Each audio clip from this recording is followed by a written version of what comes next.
It is 6 o'clock. Good morning, live from the 104.5 The Zone studios. I'm Justin Hawkins. Week 4 of the NFL kicked off last night with an AFC West thriller as the Seattle Seahawks beat the Arizona Cardinals 23-20 thanks to a Jason Myers 52-yard field goal as time expired. Arizona was down 14 in the fourth quarter, but got two touchdown passes from Kyler Murray to tie it up with 28 seconds remaining. But a 22-yard pass to Seattle's Jackson Smith and Jigba got the Seattle Seahawks in range to kick the game winner. In Titans news, they were back on the practice field yesterday as they continue to get ready for a road matchup in Houston on Sunday. Thursday's injury report had J.C. Latham, Bryce Oliver, and Khalil Mullings out once again. Kevin Zeitler and Kevin Winston Jr. were limited once again, and quarterback Cam Ward was a full participant yesterday. As for the Texans, something to keep an eye on is starting cornerback Derek Stingley Jr. did not practice for the second day in a row. This Sunday, the Titans versus the Texans in Houston with kickoff at 12 p.m. Lee Company countdown to kickoff starts at 9 a.m. Titans radio takes over at 11 before Taylor Zarzour and Coach Mack have the call at noon right here on 104.5 The Zone. More coming up this weekend on The Zone. Number 15, Tennessee Vols take on unranked Mississippi State in Starkville with kickoff set for 3:15 p.m. Central. Mike Keith, Ramon Foster have the call on Vol Network as coverage begins at 12:45. Nashville SC still looking to clinch a playoff berth for the postseason, and they'll get another chance tomorrow night as they host the Houston Dynamo FC at Geodis Park. First kick at 7:30, and you can stream the game on the 104.5 The Zone app. Lucas Panzica, Eddie Carvacho on the call. Pregame starts at 7. For all your foundation repair and waterproofing needs, you got to go to USSTN.com. Breaking news at once on your home for the Titans and Vols. This is 104.5 The Zone.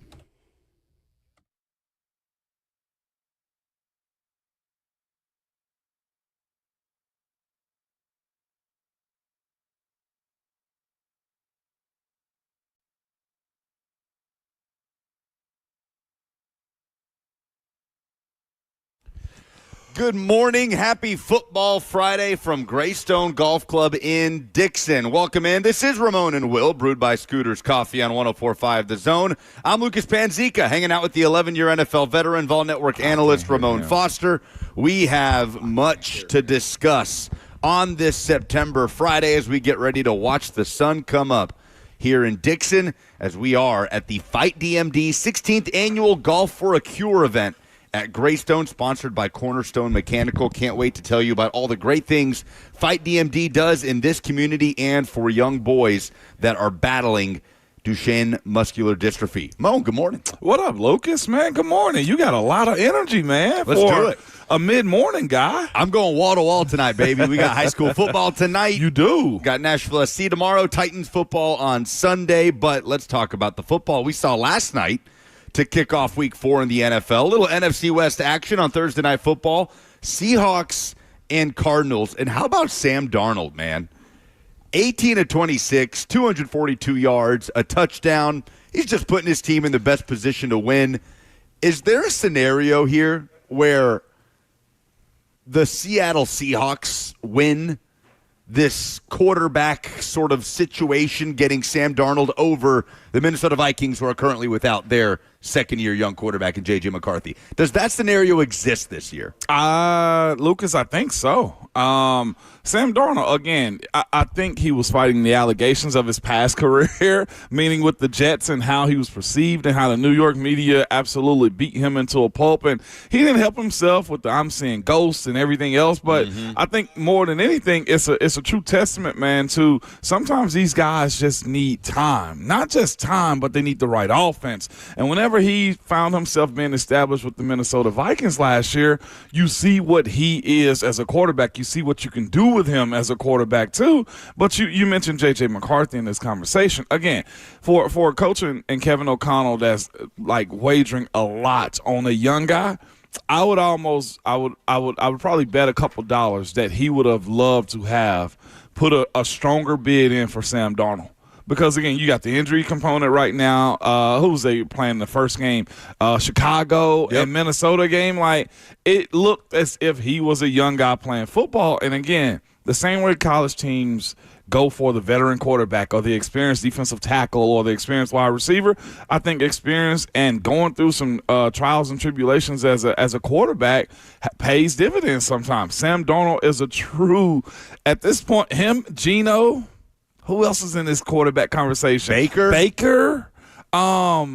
Daniel Jones. Daniel Jones. He's in it, man. He is the next phase of the QB rehab that we're seeing in the NFL. And he's creating an easier pathway for him to get a big extension with the Indianapolis Colts if everything continues to ascend up for him, because Anthony Richardson may be a better quarterback somewhere else than he ever is going to be with the Indianapolis Colts, because so much is thrown at him. I was listening this morning. I should have been listening to 104.5, but I was listening to Unsportsmanlike on ESPN, and Chris Canty said Dan Orlovsky, who at times will say some silly stuff when he's in the contract year, allegedly. I don't know that to be true, but Dan will go off the rails at times. But one thing Dan Orlovsky knows is this. He knows the quarterback position, Lucas. And I got to give him credit on that. It's just like I'd expect to know O-line, and Blaine would know the secondary. But he said we have put this hit home, and I was just like, I'm still in this. He said we have put so much on the talent of the quarterback, how big he is, how fast he is, how strong his arm is, how elusive he is on just like evading tackles or sacks, and everything that goes into what we love now. The dual threat quarterback is the premier position in all of football. All of football. He said, and we forgot about the main talent, the mind. We don't covet the mental components of quarterbacks nowadays. And if you think about it, and they were talking about it and being specific about Jalen Hurts. Jalen Hurts doesn't care about how he wins if he doesn't have 100 yards passing. Like, it's being mentally strong enough to know that we won and I'm a component of. If I got to use my legs, I will. If I just got to hand it off to Saquon, if I got to be good on the tush push, I'm going to squat 450 pounds every offseason. And I think he was right in hearing Chris Canty say that this morning.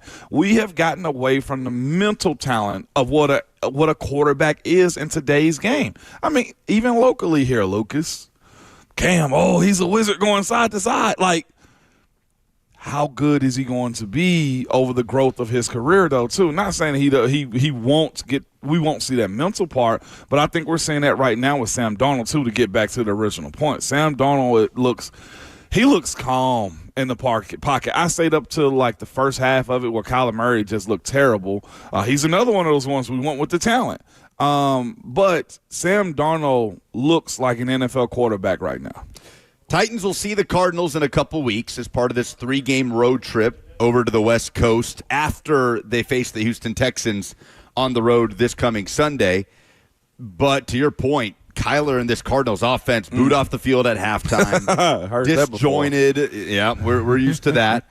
Marvin Harrison Jr. just didn't seem like he was in the right mind. And at this point, and good for you for being in bed at this point, and your body clock has totally adjusted. Yes. But I have a hard time not staying up to the end of Thursday Night Football. I went to bed at some point in the fourth quarter, and my mind wouldn't let me go to sleep. So I'm like, well, what if the Cardinals are coming back? And then I checked my phone, and the Seahawks missed the field goal. Cardinals got it back down to score it. Damn, I'm going to get up and go watch the end. So I'll watch the thing, and I was thankful it didn't go into overtime. But Marvin Harrison Jr., the emotion when he caught that touchdown pass at the end of the game to tie it up, and he's just down. He's Tebowing. Remember Tebowing? Yes, I do remember. What was it, like 9-10? Wild turnaround there for the Cardinals, and then the Seahawks just calm, cool, and collected. Jackson Smith and Jigba chunk plays down the field. They outrun the Cardinals 155-89. Kenneth Walker picking up chunk plays in the run game and just bang in a 50-plus yard field goal for the win. They've won 3 straight since losing to San Francisco in week 1.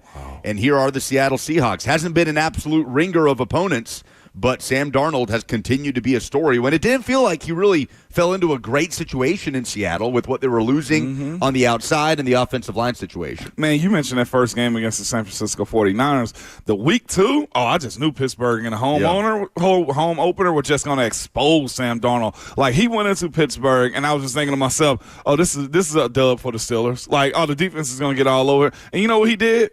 Absolutely ripped that defense apart.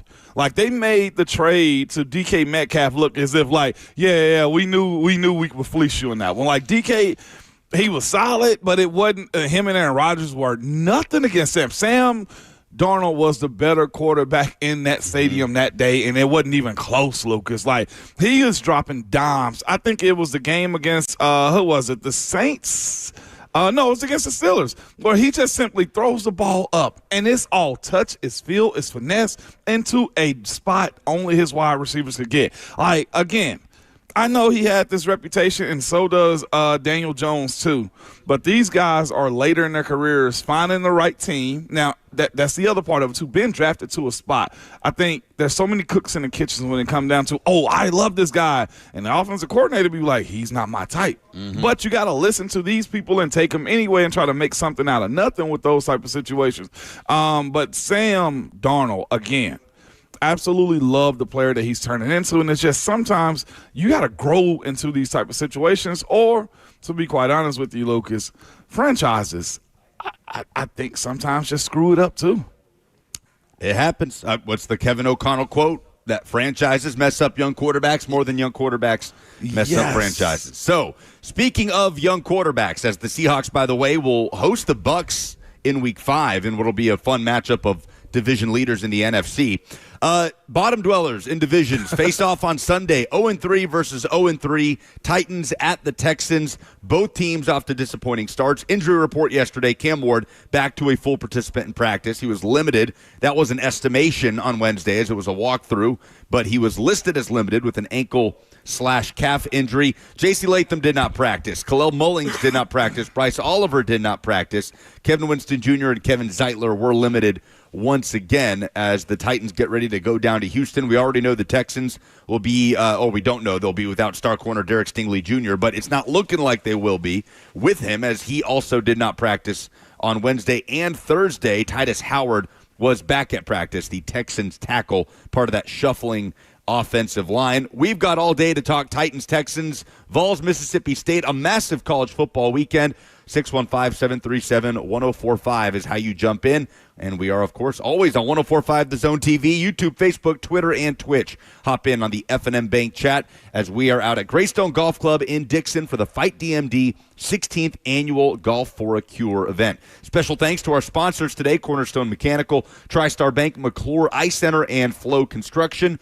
And the folks at Fight DMD are starting a research department at Monroe Carroll Jr. Children's Hospital at Vanderbilt. They need your help to raise $500,000. This disease is crippling by the age of 11, and 100% fatal by the early 20s. Please join in the effort so one day this diagnosis does not end the lives of vibrant young boys. FightDMD.com is how you jump in. Terry Marlin of Fight DMD will join us coming up at 7:45. Always enjoy being out at this event. But when we come back, we're going to talk about what we need to see from Brian Callahan on Sunday. A busy week of news in Titans land, so jump in, and we'll be right back from Greystone Golf Club on 1045 The Zone.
Fog is lifting out here at Greystone Golf Club.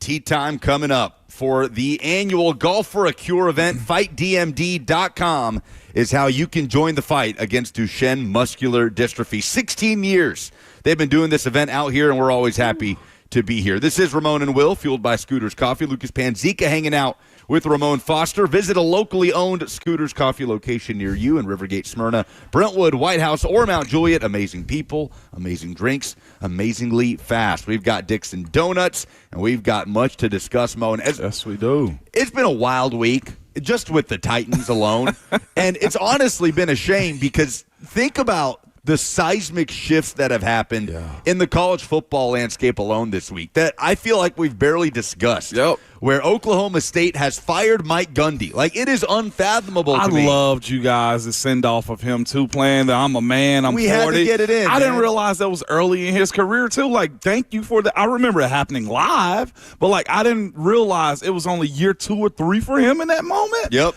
I appreciate that history lesson, man. Yeah, it felt necessary to run that back because, like, at that time, 2007, when he went on that rant, 07. he was just the former Oklahoma State quarterback and staffer that got promoted to replace Les Miles. Yeah. Right? He wasn't Mike Gundy. He wasn't the mullet. That created this whole new persona that launched, honestly, Moan, a legendary career at Oklahoma State. It did. It's just crazy to think that he's not going to be on that sideline. And it had to happen. It was over. Things got bad at the end. I do say as much as he done. I heard you reel off his wins and losses. My wife and I, she actually brought this up.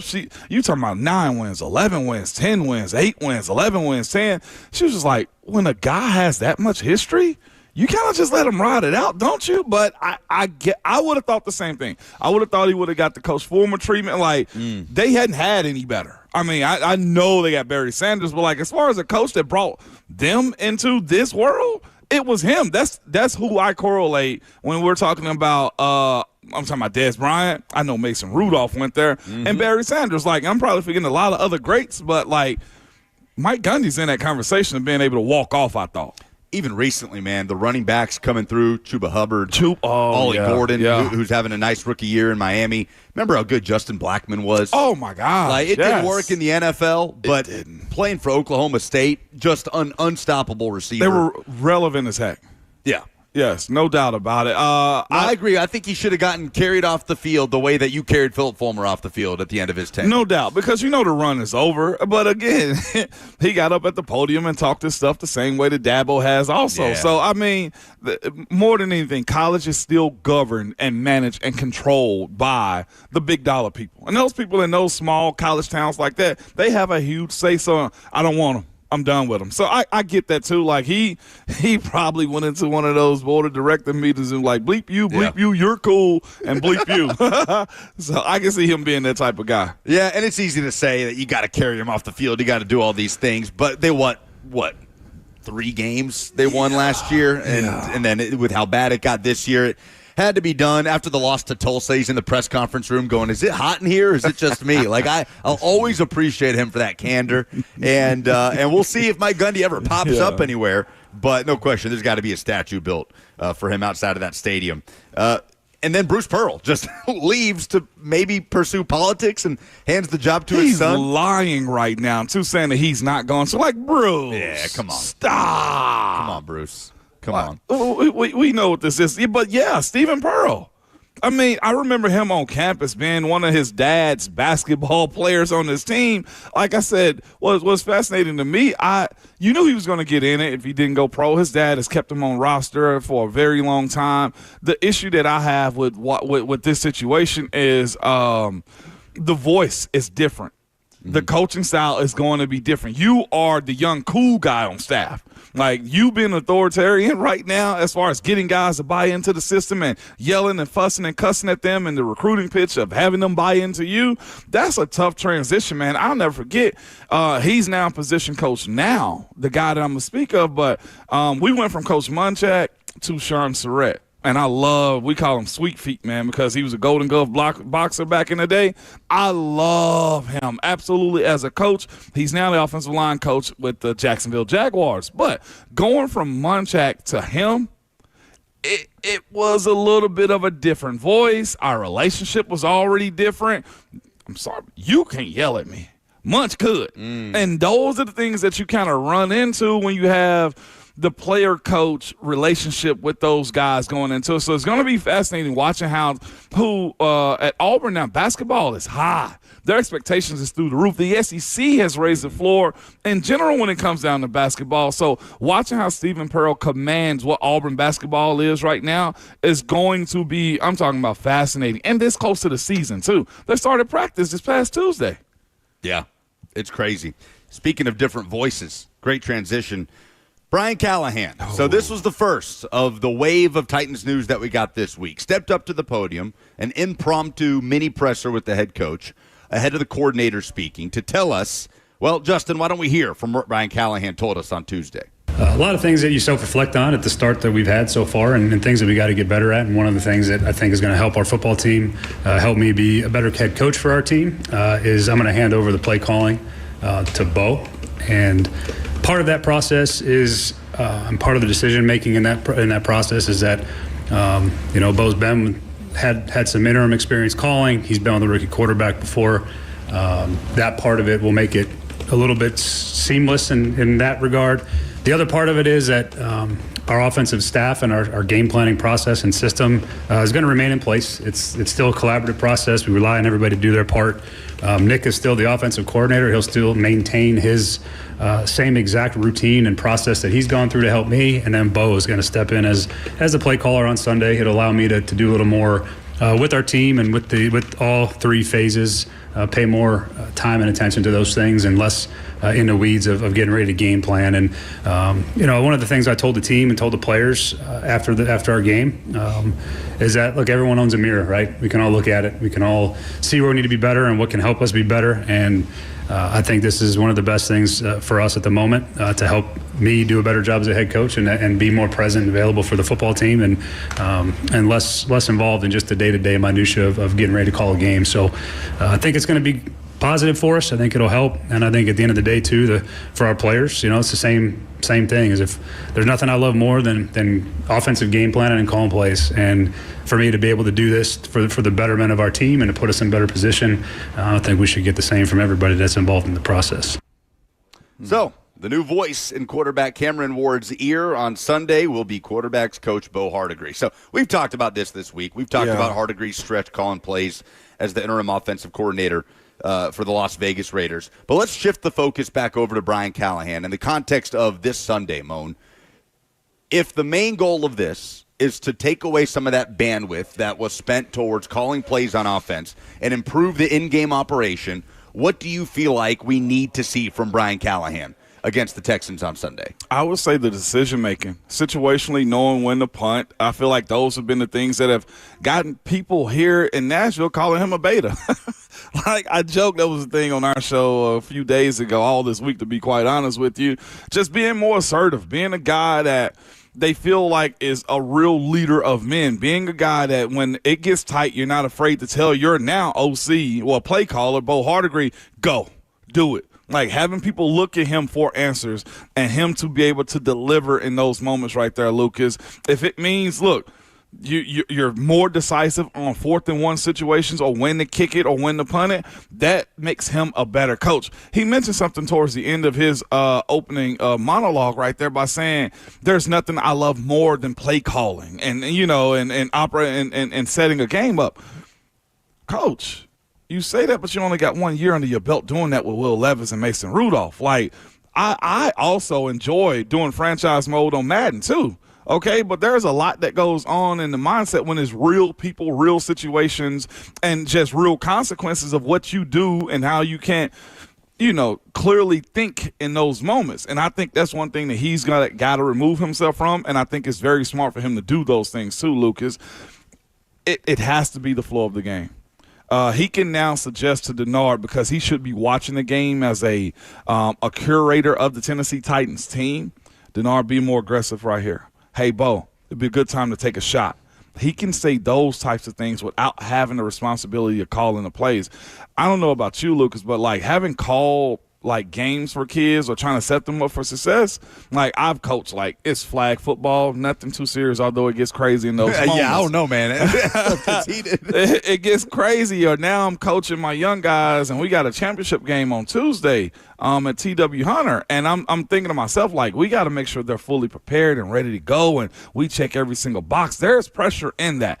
I'm much better as an assistant. Okay, and I know that. I can lead a team, but, like, you don't want me calling plays. I can tell you what we need to be doing, what we should be doing. And maybe that makes for a better coach, Brian Callahan. This move to me, as I said, is I feel like it can save his job. I feel like it did save his job because more than anything, if Bo hits, oh, my gosh, this is awesome for Coach Callahan. He's got somebody he can pair up with his quarterback to move forward for the future. If he doesn't, considering how much Cam Ward has proclaimed his love, I think we can look at the locker room and say definitively he hasn't lost them. The guys still go to bat for him as a head coach, as a leader of this team. He's somewhat setting a culture that these guys seem to be comfortable in. So with that being said, he can go get an offensive coordinator, a true offensive coordinator next year. I do think there'll probably be other changes to be made too. Who's to say, you know, if it's smart for him to keep his dad as the offensive line coach? I go back to week 2 when J.C. Latham's out. Was it? Yeah. Was it? No. It was against the Colts. Rams. He got injured in the fourth quarter of the Broncos game. So I'm looking at the Rams game. Or the second half. I'm looking at the Rams game when John Njoku started, right? And that sack came early in the game. I brought this up on 3HL yesterday. This is where I feel like the staff is and trying to figure out what they are going to be, because the decision that was made, and this is one of those Coach Callahan moments too, or staff versus front office moments. You had a situation where you had not John Njoku, Oli Udoh make the 53-man roster. Lucas, if I make the 53-man roster, I expect to be one of those game day 7s. Okay? Like, I'm in if somebody goes down. They elevated and brought up John Njoku, and he started over a guy that was already on the 53-man roster. That tells me there are some discrepancies on who likes who as a player and what decisions that the coach, maybe Coach Brian Callahan, Bill Callahan, want to see in versus what Chad or Mike Bergranzi are asking for the roster to look like. Maybe those two wanted Oli Udoh. Maybe Coach Bill Callahan wants John Njoku. You can't have that disconnect right there. And I feel like as a manager of a team, that is a Coach Brian Callahan decision where he either got to step up for his coaches or they got to figure out who's going to be the respectful person inside of that building that the front office and the coaching staff agree with. I mean, we got the same situation right now when we're talking about this Jarvis Brownlee thing. Like, yep.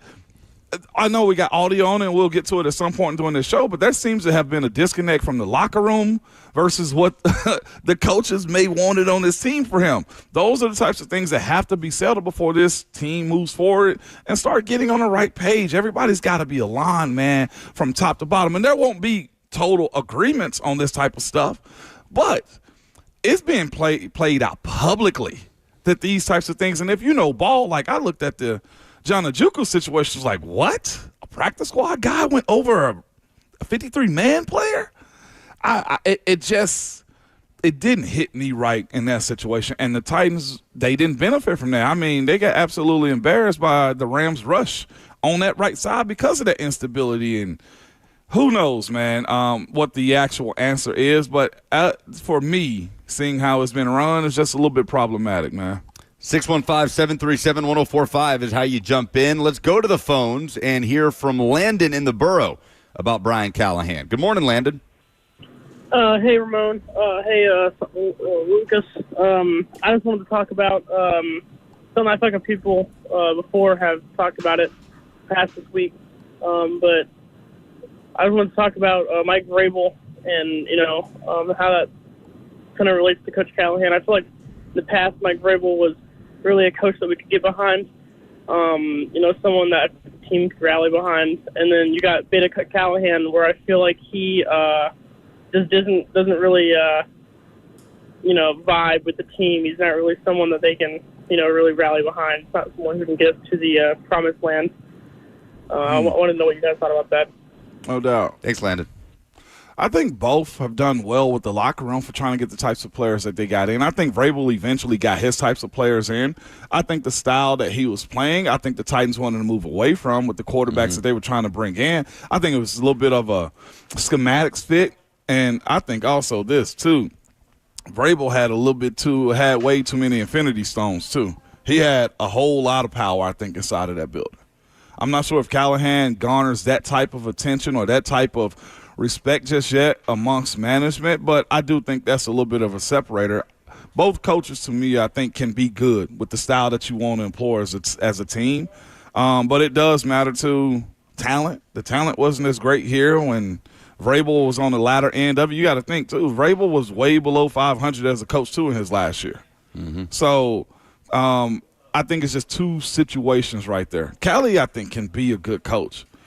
Vrabel just has this fan base in a headlock with what they want the franchise to look like. That's the biggest issue for me. Well, not the biggest issue. I think that's the biggest point of it all. They want a strong jaw, tall, active football player-looking head coach. Is that wrong? No, it's not. I mean, they couldn't be more a different profile, right, Yeah, in terms of personality and what they bring and strengths and weaknesses. Obviously, the biggest red flag about this whole situation of Callahan giving up play calling is that's the reason you hired him. You hired him to be the offensive play caller to help develop a young quarterback at the time, which was Will Levis, now is Cam Ward. And so if you're giving up offensive play calling with the focus of being better at in-game management, well, the in-game management this year hasn't been good. So there obviously needs to be a dramatic improvement in that aspect if there's going to be such a focus on it for Callahan, for him to probably keep his job beyond this season.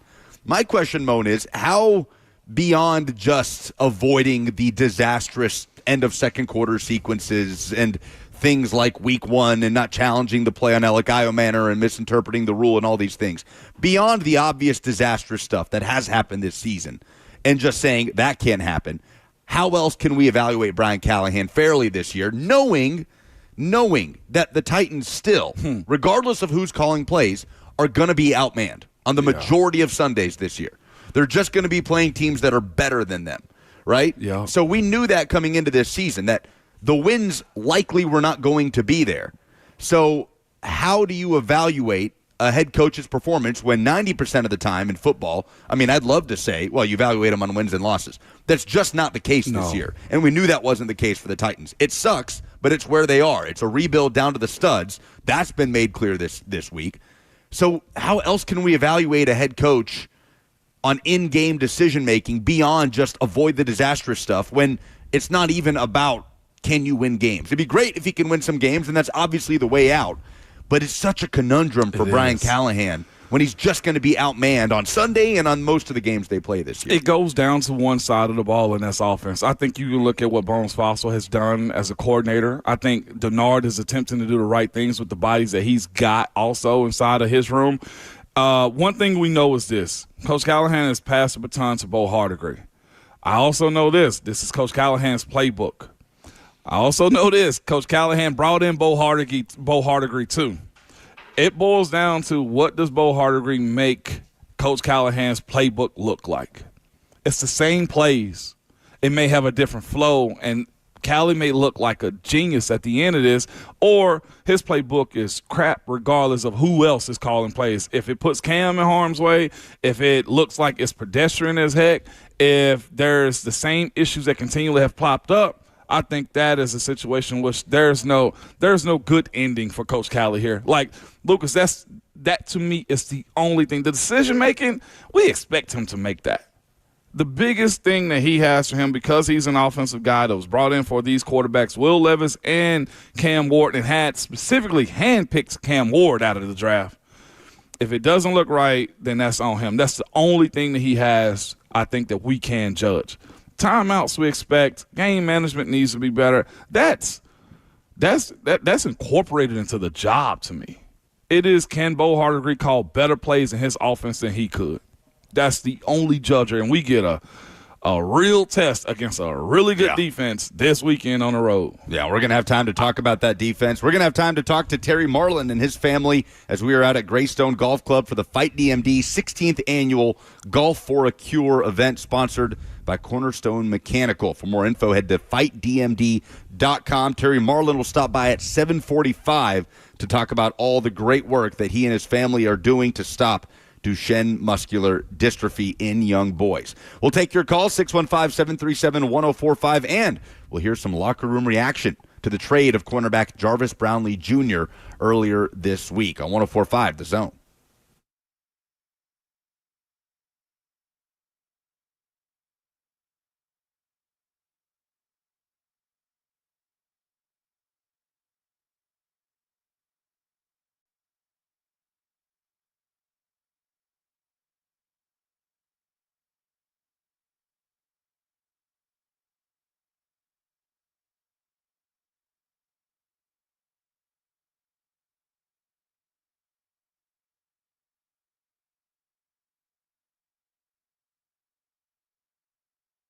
Around here, everybody knows Genesis Diamonds is the go-to place when it comes to jewelry, especially bridal jewelry. Genesis owns the engagement ring market here, with couples driving for hours to take advantage of their no middleman diamond prices and their exclusive designer ring styles. No other store, online or in person, can give you the selection that Genesis can. No matter what style or look she wants, no matter how big of a diamond she wants, or what shape, or whether it's natural or lab grown, Genesis has it. And at Genesis, there's no pressure, no corporate playbook, no Wall Street sales quotas to meet. The trusted experts at Genesis are not paid on commission. They're there to listen, to help, to guide, to help you max out your budget, whether you have $3,000 to spend or $300,000. But also, don't forget this. In addition to being the leader in engagement rings, Genesis is also where you'll find all the finest fashion jewelry from the top designers. They'll have earrings, pendants, brands, bracelets, necklaces, and colored gemstones. And if you've always wanted a Rolex, Genesis has a mind-blowing selection of pristine, luxury, pre-owned Rolex watches for both men and women. Genesis Diamonds, hands down the best, with the transparency you want, the respect you deserve, and the value you want. Learn more at genesisdiamonds.com.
Beautiful day in Dixon.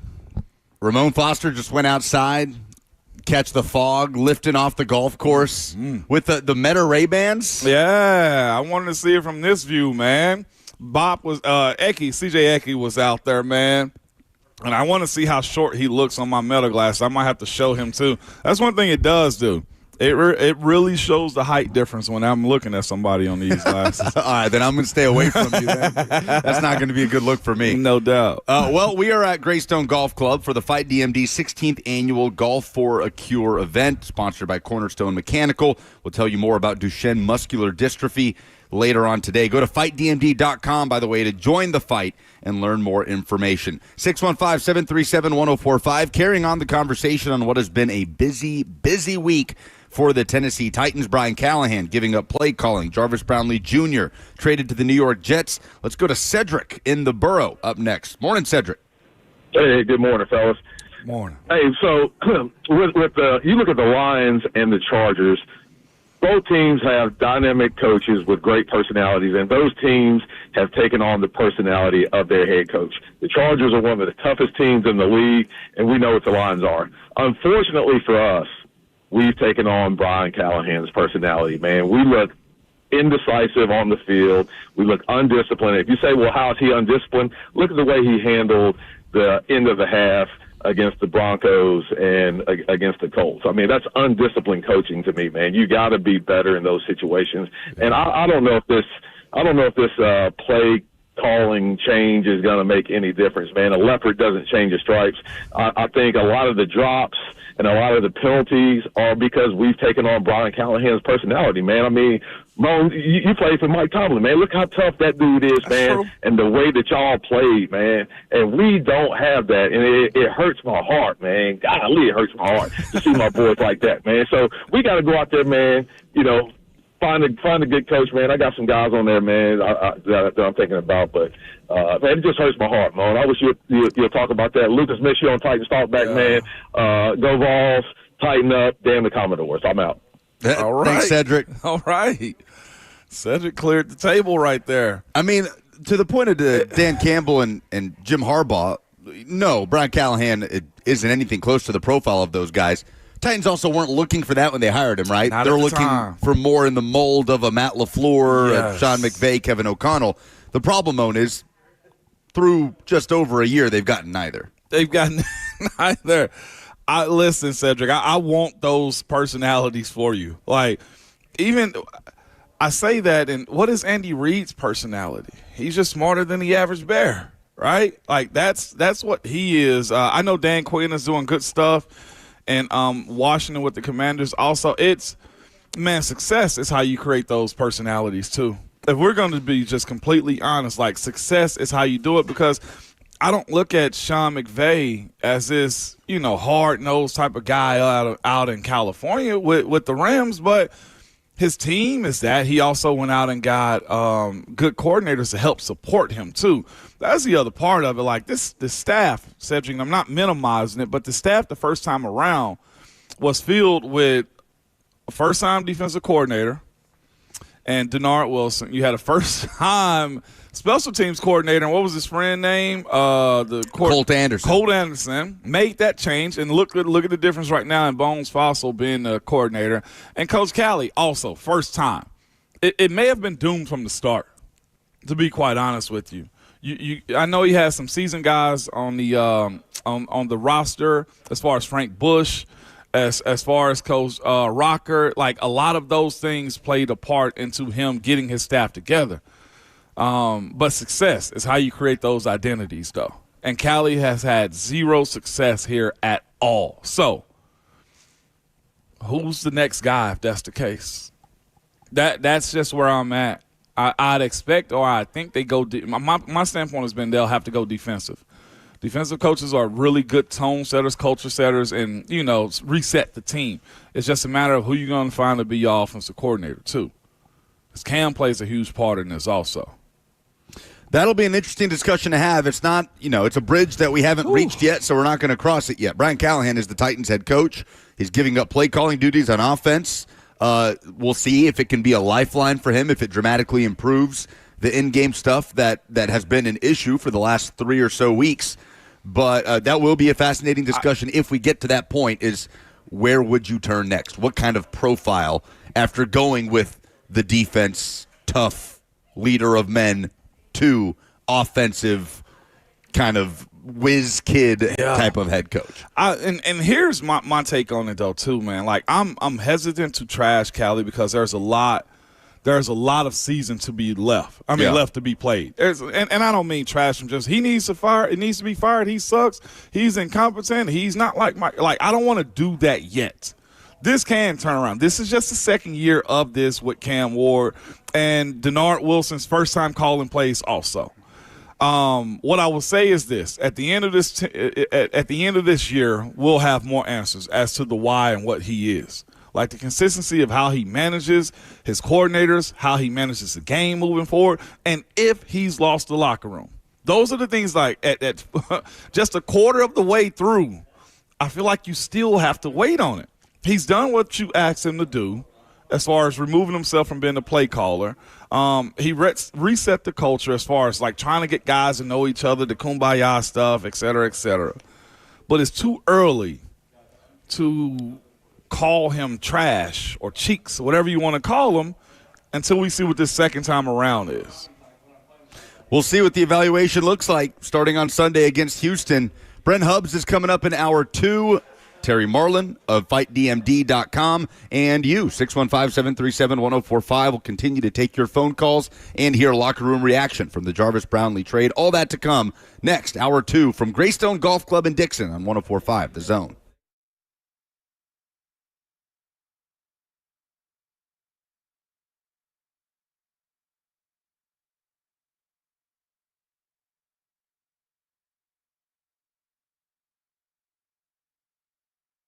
It's Ramon and Will here for Window Nation. And if you have old, drafty windows or cheap builder-grade windows, now is the best time to replace your windows.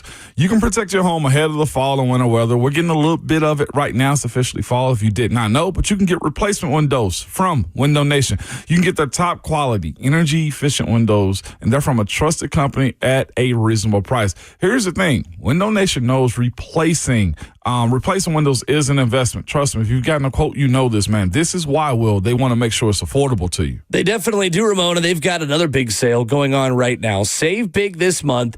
Buy 2 windows, get 2 free, plus an extra 10% off, plus no interest for 2 years. That's a lot of pluses in your pocket and in your wallet. Make no payments for 2 years, and you don't have to deal with those monthly payments, a down payment, or interest until 2027. Window Nation has over 45,000 5-star reviews and A-plus rating from the Better Business Bureau. You need to give them a call, 866-90-NATION, or visit them online at windownation.com. Schedule a fast free estimate now with the pros at Window Nation, online at windownation.com.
7:01, good morning, live from the 104.5 The Zone studios. I'm Justin Hawkins. Week 4 of the NFL kicked off last night with an NFC West thriller as the Seattle Seahawks beat the Arizona Cardinals 23-20 thanks to a Jason Myers 52-yard field goal as time expired. Arizona was down 14 in the fourth quarter, but got 2 touchdown passes from Kyler Murray to tie it up with just 28 seconds remaining. But a 22-yard pass to Seattle's Jackson Smith and Jigba got the Seahawks in range to kick the game winner. The Titans versus the Texans in Houston on Sunday with kickoff at 12 p.m. Lee Company countdown to kickoff starts at 9 a.m. Titans radio takes over at 11 before Taylor Zarzour and Coach Mack have the call at noon right here on 104.5 The Zone. Thursday, J.C. Latham, Bryce Oliver, Kalel Mullings did not practice. Kevin Zeitler, Kevin Winston Jr. were limited, and quarterback Cam Ward was a full participant for the Texans. Starting quarterback Derek Stingley Jr. did not practice for the Texans the second day in a row. More coming up this weekend on The Zone. Number 15, Tennessee Vols take on unranked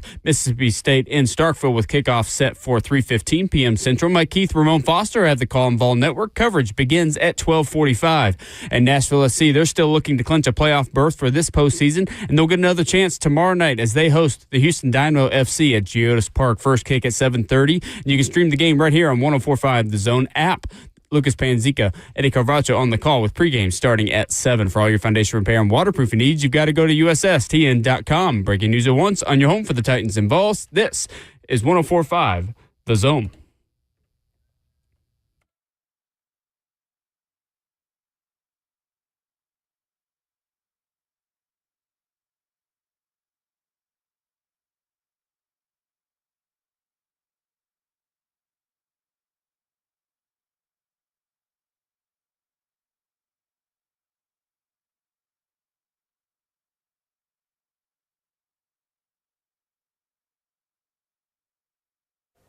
Taking you to work on a football Friday as we broadcast live from Greystone Golf Club, the Fight DMD 16th annual Golf for a Cure event. For more info, head to fightdmd.com. We are sponsored by Cornerstone Mechanical, and we're going to take every opportunity to remind you that Fight DMD has a research department at Monroe Carroll Jr. Children's Hospital at Vanderbilt. It is one of 9 across the country, and the good news is they've already raised over $2 million. But here's the thing.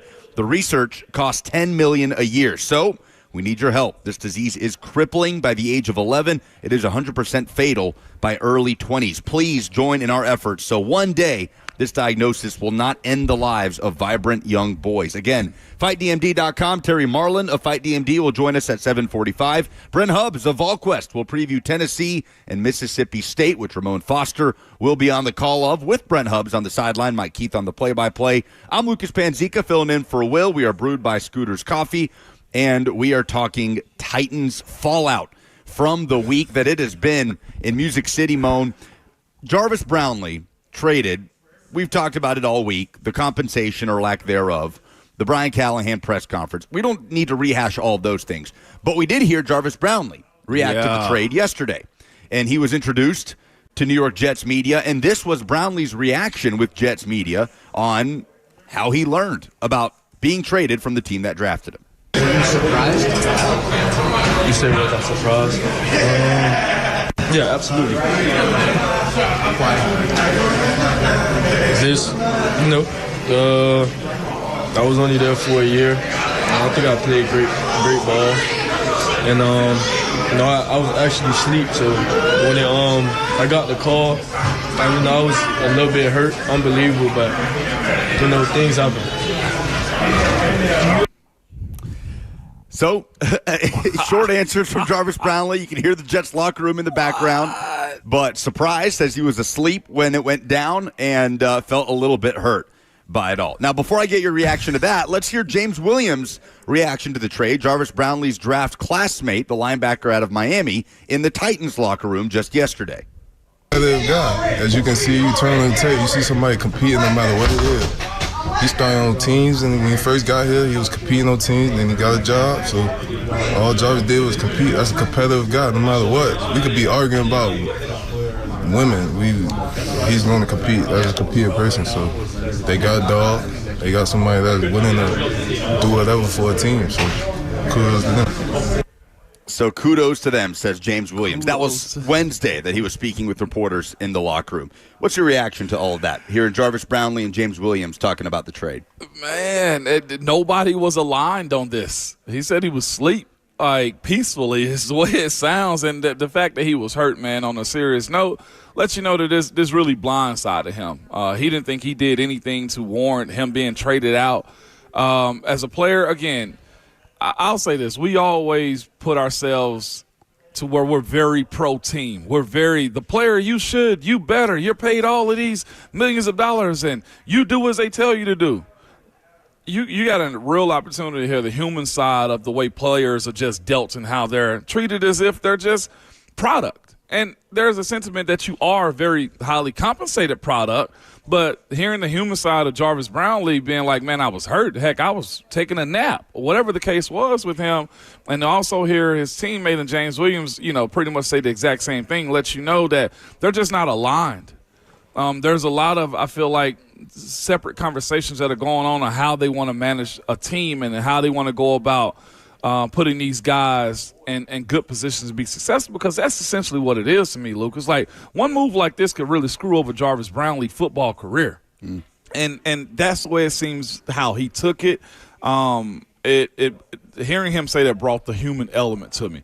Again, I say this. I feel like this situation has really shown just that when new GMs come in and new roster management personnel titles are given to people, whether that's Chad or whether that's Mike Borgonzi, what you need to do as a fan is condition yourself to say, who are the guys that they like and what do they want this team to look like also? Because it's clear to me, considering what James Williams, and they might just be good homeboys too. So it's that part of it where you say, well, of course, that's your friend. Yeah. But it also just points to the fact that the players inside of that locker room probably are asking themselves, well, am I a Borgonzi type? Am I a Brinker type? What do I have to do to prove myself that I'm a playmaker here? Because as far as run stopping go, it's not like he was just a bag of chips. He contributed to this team. And as a player, I'm either trying to figure out, do I really want to be a part of this team and keep my career here in Nashville, Tennessee, or what will I be next year in the offseason? And Titans fans, and us too, right? We've been trying to diagnose all week. Okay, what are we missing here? Why, right? Just the why of it all. And it feels like it has to boil down to one of two things, right? Either Brownlee having some sort of issue with the coaching staff or front office or locker room that we don't know about, but because there is nothing, not a shred of concrete evidence that was the case, other than a couple of penalties, which I refuse to use as a reason to say he was a character issue in the locker room for the team that's the most penalized team in the NFL this season. So putting that aside, then the only other logical conclusion, Moan, would be for what you got or didn't get in return, well, they just want to see their guys. They want the guys in that room to be their guys, right? And their guys right now, opposite L'Jarius Sneed, are Jalen Armour-Davis, claimed off waivers before week 1 from Baltimore, and Marcus Harris, the rookie out of Cal that they drafted. Kevin Winston Jr. at safety, who's still been limited with the hamstring. We'll see if he plays this weekend. Darrell Baker Jr., not somebody they brought into this organization initially. Right. At least not someone Mike Borgonzi brought into this organization initially.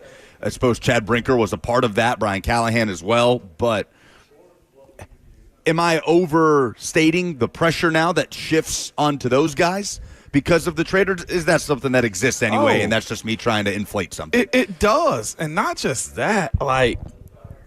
Not just that. But here's also, if this was a front office move and not a coaching move, if they weren't aligned, now you also have Jalen Armour-Davis that has to appease Denard Wilson, right, in the defense. Is that a guy that he absolutely wanted out there for the stuff that they're asking him to do? Like, they pretty much said, man, throw those groceries out. Here are your new groceries. Well, I didn't order this. I like name brand foods. Like, you got me all generic. Like, what am I supposed to do with this? It makes the job harder. And if it doesn't work, or Jalen Armour-Davis, who's had a history of being injured, if he continues to get injured again, it'd be nice to have Jarvis Brownlee inside of the locker room still, right? And that's where, to me, like I said, I feel like it's hard talking about this because, one, we don't know the full answers of it, and we never really do unless you're an insider and get it from somebody. Like, I don't play that role as far as my job goes, but it feels dirty as if, like, you're directly attacking who you think is doing it. And I'm meaning, like, Chad, and I'm meaning Mike Bergonzi, Chad Brink and Mike Bergonzi, because the way the response has been from the team and just Jarvis in general, it doesn't seem like this is a coaching staff decision. It's just, hey, you do what I tell you to do and you just move forward. That's how it feels. I'm not sure, Lucas, if that's the way you see it too, but as a player, I've seen these types of situations happen. Case in point, I'm going into my 4th year, and my situation is a little bit different. They drafted David DeCastro. He's a first-round pick. Guards at that time, that era, don't really go first round like that. I'm the starter in training camp, and I know the writing's on the wall. They paid the guy on the other side, and I'm thinking to myself, it's probably a matter of time, but I'm going to fight, and you're going to have to earn this. You are going to have to earn this position, David DeCastro. And he's still my homie to this day. We was texting the other day. Something happened to the guy on the left side. They moved me over to the left side. Dave moves into the right. Mind you, they had already paid the left guard a lot of money. And I'm thinking to myself, you move me over and put him in at right guard. The guy that was at left guard got back healthy. I got bumped out. Well, your story is your story. Your fate is your fate, right? DeCastro partially tears his ACL in Buffalo. I'm in as the opening day starter again because, hey, injuries happen. Lord was on my side is the way I looked at that one. We go back to the facility, and that was also the dress rehearsal against the Buffalo Bills. I vividly remember everything about this situation. We go back to the facility, and at that time, it's week 4 of preseason. Starters, I'm a starter. Was going into training camp, too. And we get back to the facility, and my offensive line coach, Coach Sean Kugler, walks up to me, and we're on the practice field just bull-crapping around, chilling, because the starters aren't playing. Lucas, he walks up to me, grabbed me, and said, just so you know, it wasn't my call. I said, damn. And that's all he said. Me not starting wasn't because I had played bad. It's because the front office wanted DeCastro, a first-rounder, to be an opening day starter. Fate was on my side. And my coach told me it wasn't my decision. He got outvoted. That's how this type of stuff happens. And I feel like Jarvis' situation is probably the same thing. They wanted their guy in. And because of that, Jarvis got traded out. Benjamin Buck on the F&M Bank chat, where you can hang out, YouTube, Facebook, Twitter, and Twitch on this Friday morning, says, no way Denard Wilson didn't sign off on this. And I'd say, why? I'd present what you just told us from your time in Pittsburgh. Yep. Listen to my story that I just told you. Coaches, to be quite honest with you, especially assistants, they don't have a whole lot of say-so. You know what happens when those dudes get contracts and extensions? They slide them a piece of paper and say, hey, this is what you're going to make. You might get a $5,000 raise as far as the coaching salary goes. But, like, you will get what they're going to take because you have, as a coach, zero leverage. In that coaching world, there is such a long line. I got friends that are begging to be position coaches or to get into the building to be a coach. Those dudes, I promise you, until they create a reputation for themselves, they are told what to do and how to do it, especially from the front office down. They don't get opportunities to negotiate. Think about this. Like, look at the guys that have been on staffs and how much they have removed guys and brought guys in, and coaches' staffs get fired. Like, assistant coaches specifically, and some DCs who are first-time DCs, they don't have the cachet to say, yes, I want. You can suggest it, but at the end of the day, you get what you get. 615-737-1045. You can see the sun rising behind us at Greystone Golf Club at the 16th annual Fight DMD Golf for a Cure event out here in Dixon.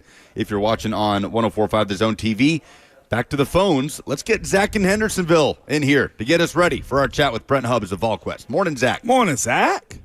Good morning, Ramon, Lucas, J-Hawk. I just have a few things to say about some Bulldogs. Let's hear it. All right, let's get it. Dak is whack. Prescott. Danico, Titans legend, Autry. Man, you ain't handsome. Darius, you do not slay, Jr. I just have a small poem for the entire Mississippi State University fan base. It goes, Jeff Levy's palms are sweaty, knees weak, arms are heavy. There's vomit on his sweater already. Mom's spaghetti. His cowbells are Freddy. Vol Nation about to be petty. Mississippi State is not ready. The Bulldogs are going to lose themselves a game, and it won't be by 5. The ball's going to roll in Stark Vegas. What a time to be alive. But it don't matter. Balls by 50. Y'all have a great one. Zach in Hendersonville. Well done. He came up with that rhyme all by himself. Weekly he does, Lucas. Brent Hubbs of VolQuest next.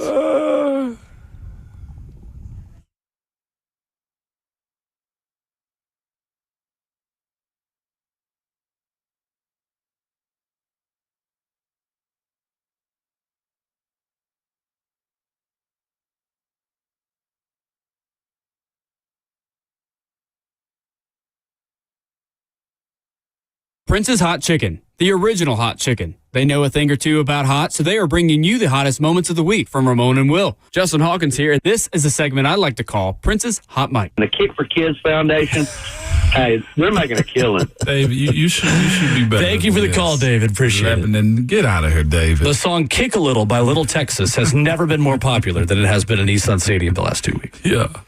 You gotta kick a little. You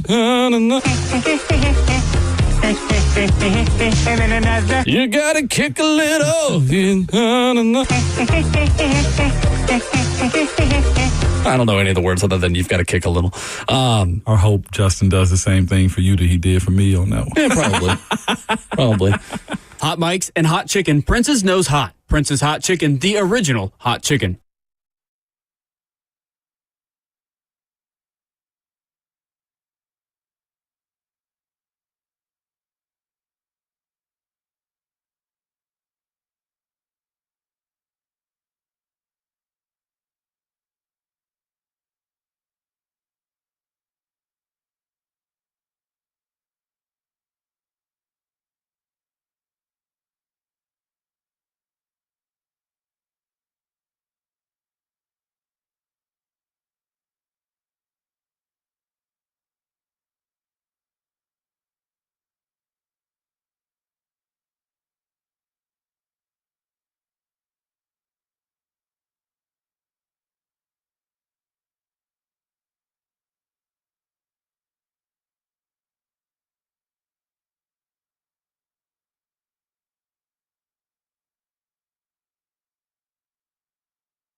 Opposite direction of the Chattahoochee. Going towards the Mississippi this weekend to hear some cowbells in Starkville. Every morning on a Friday, we hear from Brent Hubbs of VolQuest.com. Brent, good morning. How are you? I'm doing great. Hope you're doing well this morning. Good, Hubbs. How you living, man? Man, I'm living. I'm always living, right? That's the only way to be.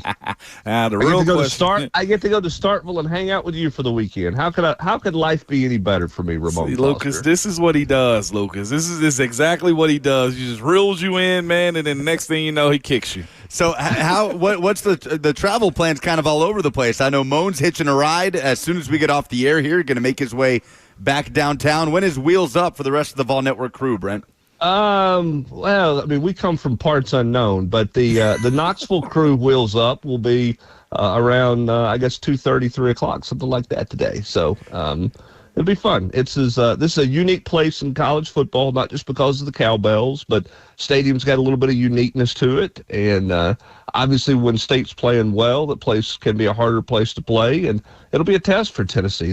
This team has played really well, but they haven't been in a road environment. So how they handle all of that tomorrow will certainly be interesting. I do think it's a benefit that Tennessee's playing a day game down there instead of a night game. Night games are different. I mean, they just are. And because of Alabama and Georgia, TV did not want to put Tennessee on opposite of Alabama and Georgia. That's why this game ended up a day game, much to the dismay of Mississippi State, who certainly wanted it to be a night game.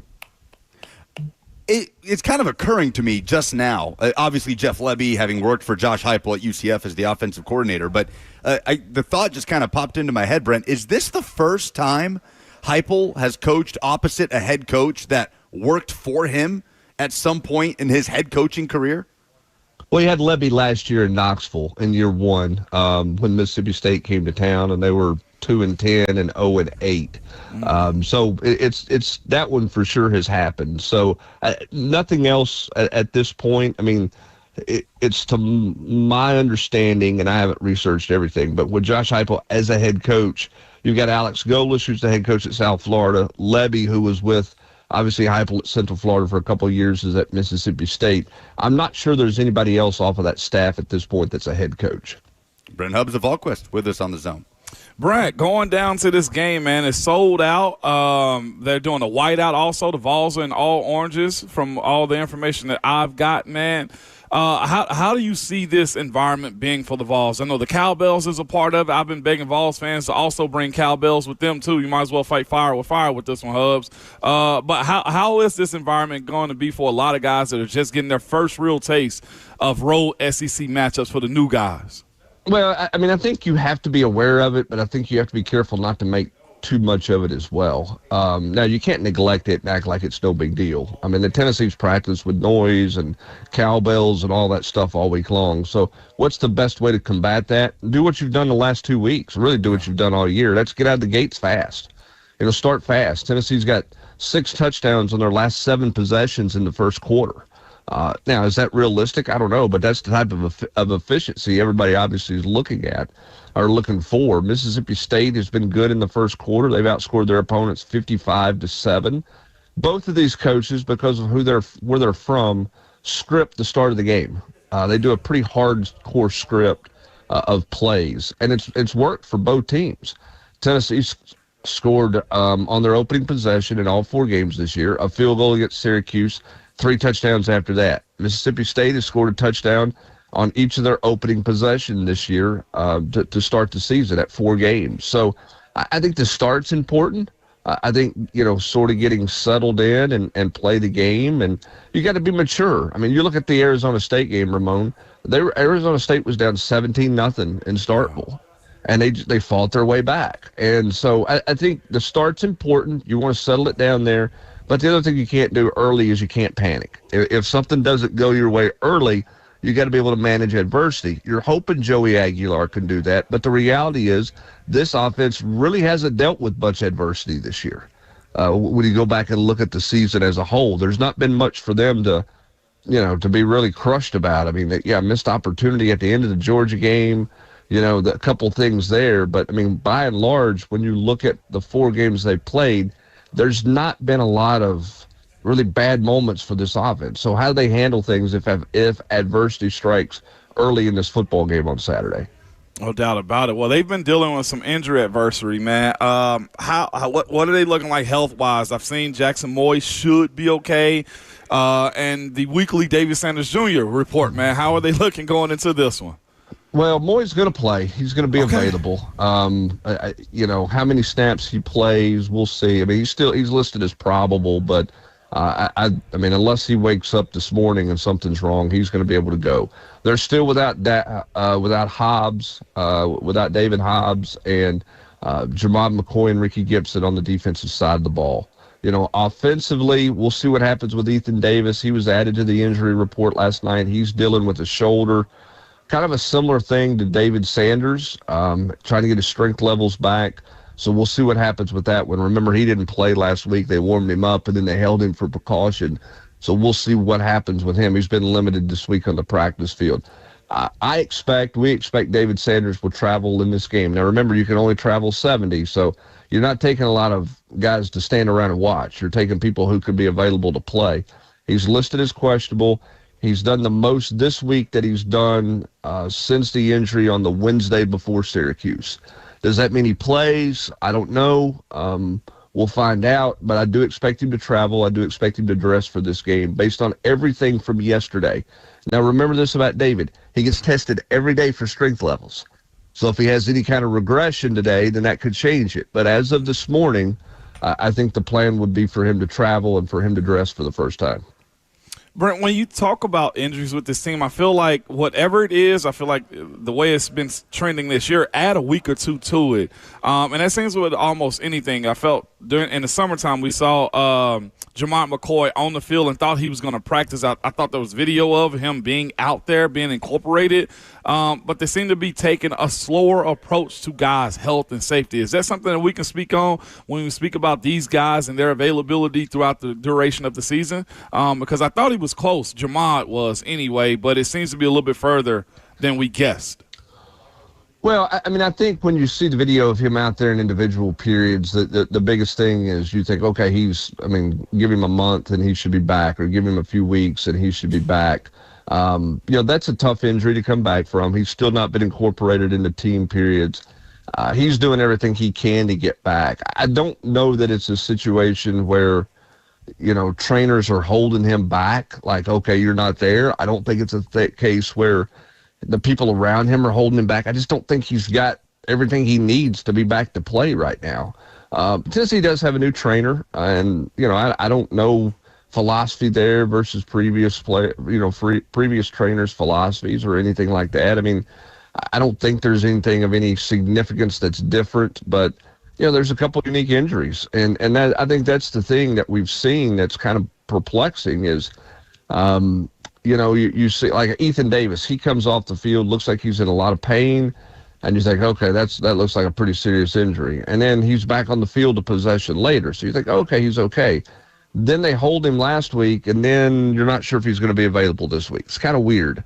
The David Sanders deal is certainly a unique injury, as Josh Heupel described it. And, Ricky Gibson, hurts a pectoral muscle on a tackle, but doesn't really come off the field in great pain. It just is a kind of a freak injury. So they've certainly had the unusual injury bug this year that's made it challenging to get some guys back on the field. But hopefully by the time they get through this one, if they have a healthy day on Saturday and the open date, you hope that they're pretty healthy with the exception of Ricky Gibson, and we'll see where McCoy is next week as they get ready or in 2 weeks as they get ready for Arkansas.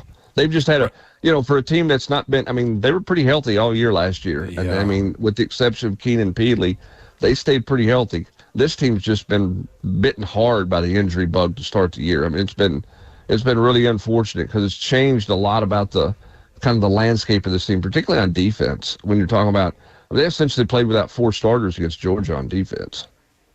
Yeah, and it really started in the early stages of the offseason, right? It's just carried into the early part of the regular season. Brent Hubbs with us of VolQuest at Brent_Hubbs on Twitter.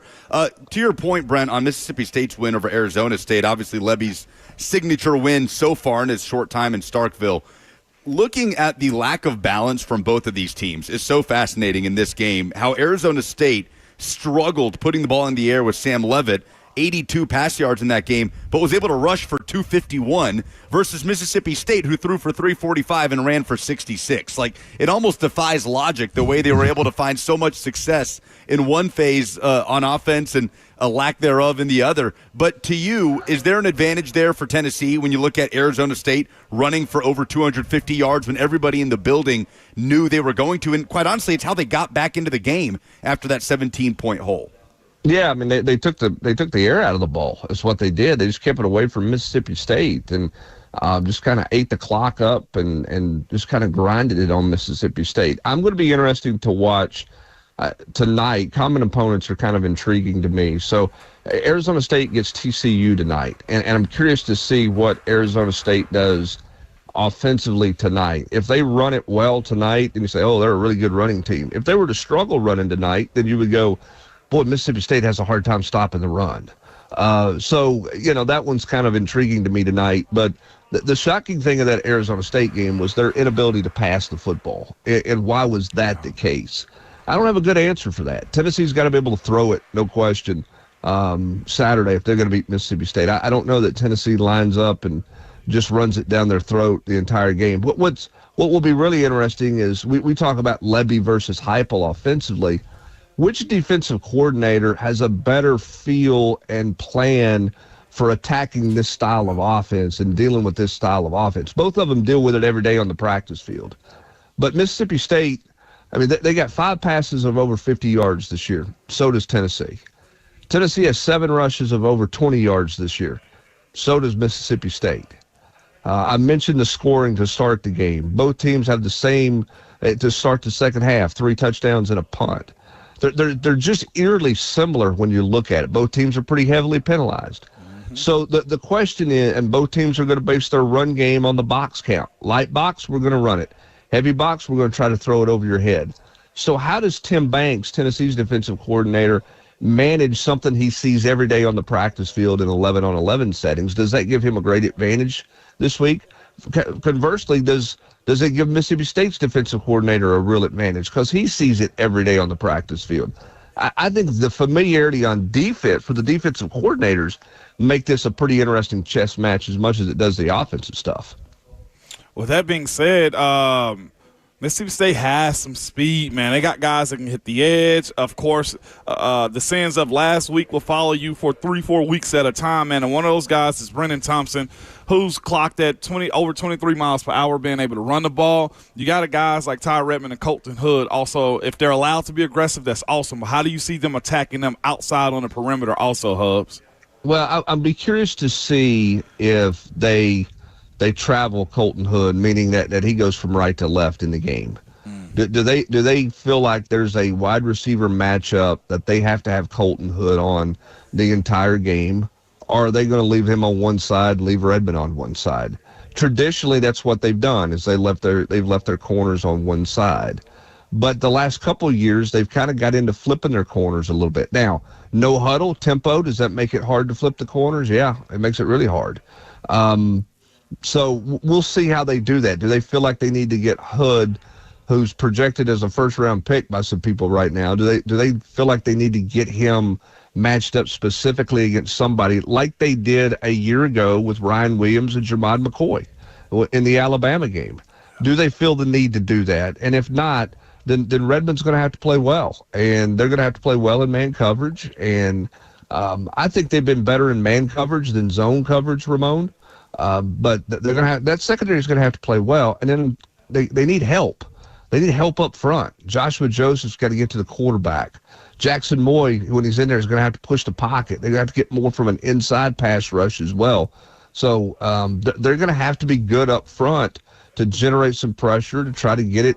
Not let him run the deep over route. Don't give him time to run that deep over route and some of the stuff like that. So it all goes, hand in hand. But to me, it starts with how they're going to play their corners in this matchup against the Mississippi State receivers. Hey, Hubs, real quick, man, on a lighter note, man, how's Max Gilbert's foot? Is UAB suspended their safety, Sarod Bryant, for stomping it, man? Nobody knew what happened until you saw the replay. I don't know if I've ever seen a foot stomping like this, Hub. I had a Tennessee administrator come to me to start the second half on the sideline. And he goes, have you ever seen anything like that? And I said, man, there's been guys tap the top of somebody's head when they go by before. He goes, no, what are you talking about? I said, well, what are you talking about? He's like, he stomped on his foot. I'm like, what? And he pulled up his phone. He's like, what's this on social media? And sure enough, I didn't even notice it. It's one of those plays. Sometimes the extra point, unfortunately, you just kind of ignore it. You're just like, yeah, okay, it's the extra point, whatever. And I looked up, and Jackson Ross looks like Nigel from The Replacements in the bar scene. Let's play football. And cigarette hanging out of his mouth. Yeah, he's going nuts on people. And I'm like, dude, like, what are we doing here? Then I saw the replay. I'm like, yeah, I might have gone nuts on my guy too. I've never seen anything like UAB has suspended that kid this week, but. And Trent Dilfer immediately at the end of the game went to Josh Heupel and said, hey, I'm sorry. I didn't realize what had happened. That's been taken care of. It'll never happen again. Making sure Max Gilbert was okay. But it was just one of those. Everybody from both sides were like, dude, like, was that a dare? Like, where did you come up with that idea from? Hey, let's stomp on the kid's foot. Like, everybody was kind of looking at him like, yeah, that's the best you got? Like, yeah, that's what you come up with? I don't get it. So I have no idea what caused that. Closest thing I would say closest thing I've seen is somebody rake their cleats over somebody's foot to untie their shoestrings. Well, now, here's my thing. I've seen and heard of stories in the pile of stuff that's happened down there that's just wrong and probably too graphic for radio this morning, so we won't get into some of those things that happen when stuff gets piled up on PATs or field goals or goal line plays or whatever. But out in the open with a kicker, like you don't even get credit for your boys for doing something like that. You know what I'm saying? You're like, oh, your teammates are like, dude, really? Like, it was 21-0. Like, that's what you got? Like, what are you doing here? It makes no sense. But many things in life don't make much sense to me. I got it. I know we're up against it. I got it. He bet on Georgia, Tennessee the week before. That's what it was. Taking out some frustration. He's taking out some frustration. He bet on the game, Hubs. That's all I got for you. He bet on the game. I've never seen anything like it, that's for sure. Hey, silver linings. Tennessee's had injury issues all year. The kicker got stomped on, and he's good to go. Didn't pop up in the availability report. So we'll see. We'll see how Max Gilbert looks in Starkville tomorrow. Brent Hubbs, appreciate the time. Yes. Talk to you next Friday. All right, thanks, guys. Appreciate it. Appreciate it, Hubbs. See you later. Brent Hubbs, brought to you by Ascend Federal Credit Union, your financial partner for every stage of life. If you are a Vols fan and you are not subscribed to VolQuest.com, go change that right now for all the news and notes throughout the course of this season. Injury updates, the best in the business. We are out here at Greystone Golf Club, as we are every year, for the Fight DMD annual Golf for a Cure event. This is the 16th annual Golf for a Cure at Greystone Golf Club. It is sponsored by Cornerstone Mechanical, and we are going to learn more about the fight against Duchenne muscular dystrophy as Terry Marlin and his family will join us coming up next on 104.5 The Zone.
Welcome back to Greystone Golf Club, where we are always happy to be at the Fight DMD annual Golf for a Cure event. It is sponsored by Cornerstone Mechanical. Lucas Panzica, Ramon Foster with you, and we are very excited to be joined by Terry Marlin and his son Jonah, who have started Fight DMD. At this point, Terry, we're coming up on 2 decades, or we're well past 2 decades, but for the golf event coming up on 2 decades. Wow. And here we are with over $2 million raised, still a lot more to go, but I feel like we ask you this every year. I mean, is it hard to believe that it's been that long of 16 years playing this thing out at Greystone? It's hard to believe, and I didn't know when I first started this, how far we could take it.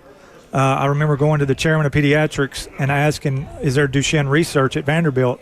And he said, no. I said, well, how do we get it started?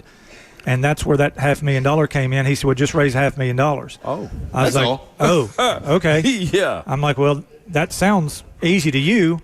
And so that's when we had our first golf tournament. And at the very first year, I raised $60,000. I was like, all right, well, now we got hope. Now we got a chance. And so then we just started snowballing from there, started other events. I used to do a celebrity basketball game. I do other events here in Dixon. And then we got lucky enough with, John McClain used to be on y'all's show.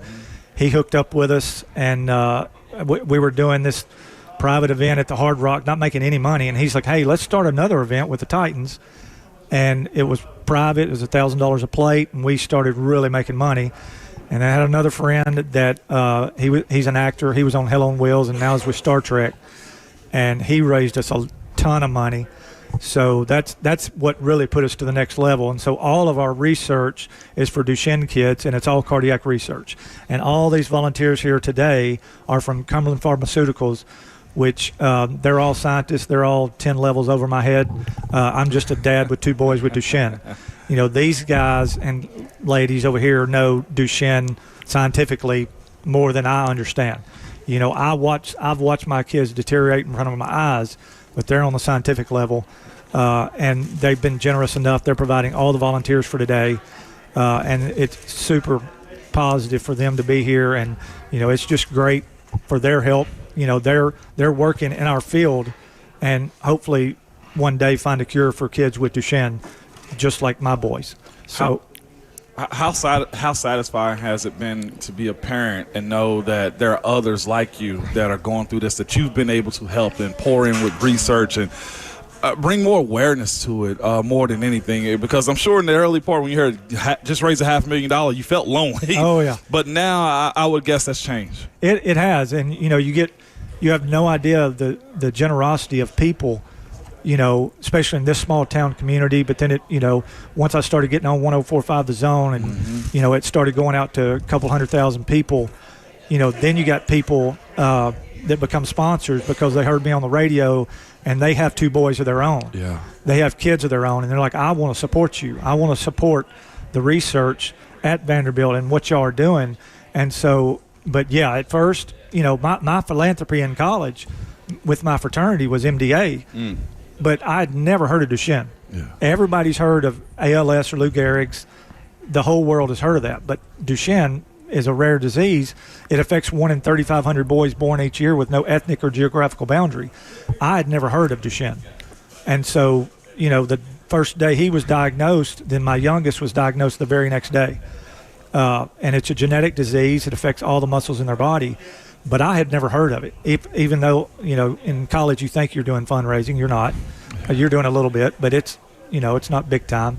And so then after I wasn't satisfied with MDA, then that's when I started Fight DMD. I wanted only Duchenne research, and I wanted cardiac research because your heart's a muscle, and Duchenne affects all the muscles in your body. So that's that's why Cumberland's here. They also saw a positive effect of heart research in Duchenne kids, and on a much different level than me. I'm just the dad, but to your point, yeah, it was lonely at first. Yeah, because you don't know. I mean, you hear Duchenne and you just don't know. Right. Mm-hmm. You start Googling, and you start doing your own research, and then it's heartbreaking. But then you have events like this, and you get people coming from all over. I used to have people flying in from Pittsburgh and from Ohio and all over that, they were just friends in my business, and they would come in to support us. And it just warms your heart. Yeah. And your son Jonah is here with us too at Greystone. I mean, Jonah, how supported have you felt just year over year, not just with your community here in Dixon, but to your dad's point, with folks coming in from across the country, from across Middle Tennessee? How cool has it been to see that support grow year over year? Yeah, it's been awesome. We've become a part of a community. And Duchenne research, and there's a massive community out there that I don't think we knew about before, but now that we're a part of it, it's been a huge encouragement. And I've become more involved as time went on, and about 3 years ago, I decided to organize a 5K here in Dixon. And so we have a huge support in the community locally. And it's just good to see that people are invested in a rare disease like this. That's awesome. Well, and to his point, I just talked to a lady about a month or two ago. She's in Dubai, and she's got a kid with Duchenne, and she heard about us. Wow. And you just try to be there for the kids and the parents when they're newly diagnosed, because we've walked this path for a long time. But to speak to someone on the other side of the world, I talked to her at midnight because it was noon her time. But I'm going to make time because she don't know what is about to happen. And her son is taking part of a trial, and she needed a cardiologist, so I hooked her up with our cardiologist here at Vanderbilt. And I have people reaching out all over the world. They're like, "What is Duchenne research, and how great is it in the States?" I'm like, because they're in. We sent a wheelchair to a lady in the Philippines because her kid had Duchenne, and they were trying to piece together a bicycle tire so her kid was scooting on the ground. And so we bought a wheelchair, shipped it to the Philippines so he would have it.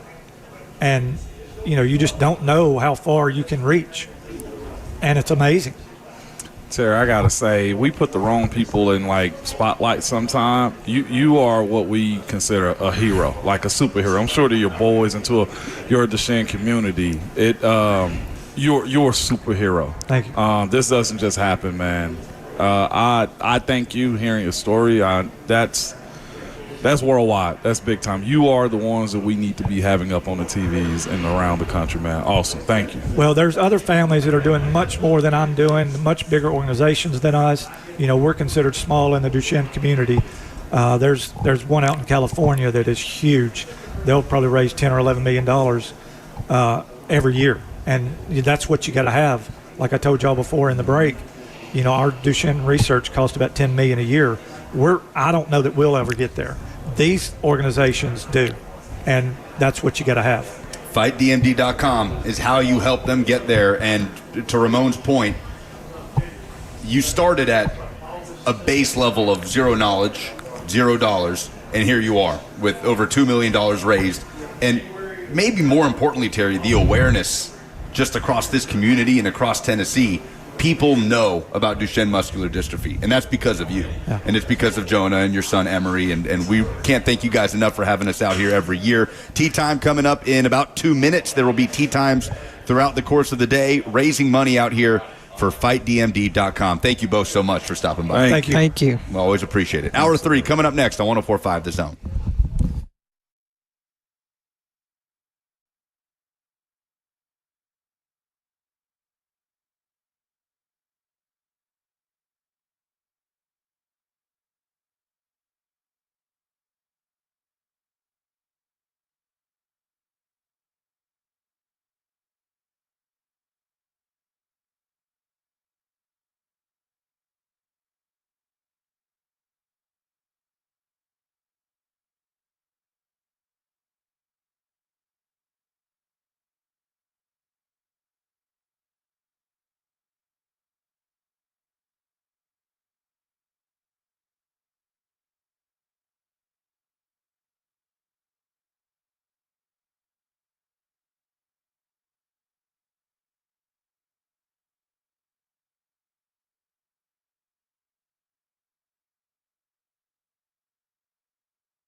8:06, good morning, live from the 104.5 The Zone studio. I'm Justin Hawkins. Jason Myers kicked a 52-yard field goal as time expired. The Seattle Seahawks beat the Cardinals 23-20 on Thursday Night Football. Arizona down 14 in the fourth quarter, but got 2 touchdown passes from Kyler Murray, tying it up with 28 seconds remaining. It proved to not be enough. The Seahawks improved to 3-1 on the season. The Titans still looking for their first win of the season on Sunday as they start a 3-week road trip away from Nashville, facing off against AFC South rival Houston Texans. J.C. Latham, Bryce Oliver, Khalil Mullings all did not practice Thursday, and quarterback Cam Ward upgraded to a full participants for the Texans.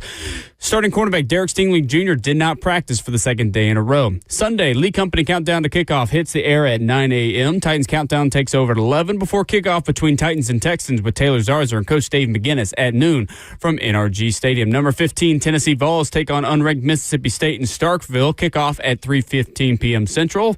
Vol Network's coverage begins at 12:45 before Mike Keith and Ramon Foster take over for kickoff. And Nashville Soccer Club, they're still looking for a playoff berth as they host Houston Dynamo FC at Geodis Park tomorrow night. First kick at 7:30 p.m. And you can stream the game on the 104.5 The Zone map with pregame coverage starting at 7. For all your foundation repair and waterproofing needs, you've got to go to USSTN.com. Breaking news at once on your home for the Titans and Vols.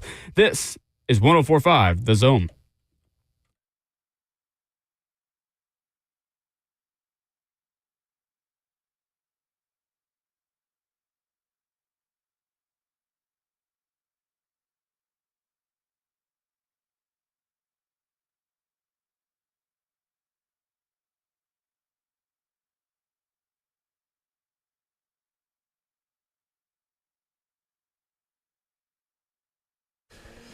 Hour number 3 off and running from Greystone Golf Club. Powerful stuff with Terry Marlin, his son Jonah, and their story. Fight DMD. This is the 16th annual Golf for a Cure event out at Greystone. Big thanks to our sponsors, Cornerstone Mechanical, TriStar Bank, McClure Eye Center, and Flow Construction. And remember, they've already raised over $2 million around here at Fight DMD, but research costs $10 million a year. Much more help is needed. This disease is crippling by the age of 11, and it is fatal by early 20s. For young boys, please, please, please join the effort so one day this diagnosis does not end the lives of these vibrant young kids. FightDMD.com. Always, always, always powerful stuff. Talking to Terry and his son. Big college football weekend on the horizon, Moan. The sun is up here at Greystone, and it's up on this incredible weekend, this slate of games that we're going to have tomorrow. All right, Spiral Watch. I feel like there are multiple teams that, number one, we can learn something about this weekend, and number two, if they end up on the losing end, season is just going like this. It's spiraling. Who comes to mind for you of somebody that just could just be going downhill fast if they end up losing tomorrow? I think the biggest culprit of this one, Lucas, it is Notre Dame, however you want to call it. They cannot afford a situation to where they skid this upcoming weekend. Arkansas at home. The good thing for them is an 11 o'clock game. Bad thing is they're on the road. But if they drop this one, and I know Sam Pittman's up against it himself, losing to Memphis last weekend also, both teams are fighting for a lot. Sam Pittman for his job, Marcus Freeman for his credibility. Yeah. Notre Dame, to me, is in it deep right now, Lucas. Yeah, both of these teams are on Spiral Watch. Yeah, head-to-head. Spiral Watch. I like that. For different reasons, right? Like, to your point, Notre Dame loses this game, they're out of the playoff picture. I think everybody is bracing themselves for the possibility of Notre Dame running the table and having to have that discussion of a 10-2 Notre Dame team after losing against really the only two ranked teams they'll face all year being and in the tight. playoff. So a lot of people are going to be rooting for Arkansas this weekend. But that loss to Memphis, in Memphis last weekend, control of that game, late fourth quarter lead. Memphis comes back, still Arkansas. Ball in the red zone, a chance for a game-winning field goal. Not only do they fumble to give the ball back to Memphis, but the biggest indictment of Arkansas in that game, Moan, is Memphis on 3rd and 8. Arkansas's used their timeouts, a minute to go in the game. They just got to get a stop on a run on 3rd and 8. They're going to get the ball back with another chance to escape with a win and just bully ball. A pile pushed 9 yards for a first down. Insane. For a Sam Pittman coach team.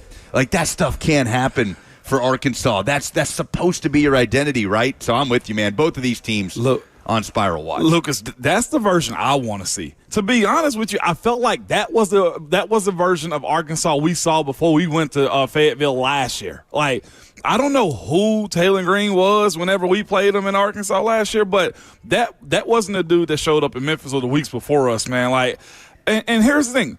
I don't want to disparage Memphis at all. Memphis has had a tight run ship in Memphis, Tennessee for a few years now. They have been good. They have been stable. They have won a whole lot of games. So for them to sleepwalk into that game, if that's what they chose to do, shame on Arkansas. Shame on Sam Pittman for that one too, man. But this upcoming weekend, it could go real bad because I do think Notre Dame has a good team. I do. They've just falling face first into some good opponents, and nobody expected Florida State. Who was it? Florida State? No, Miami.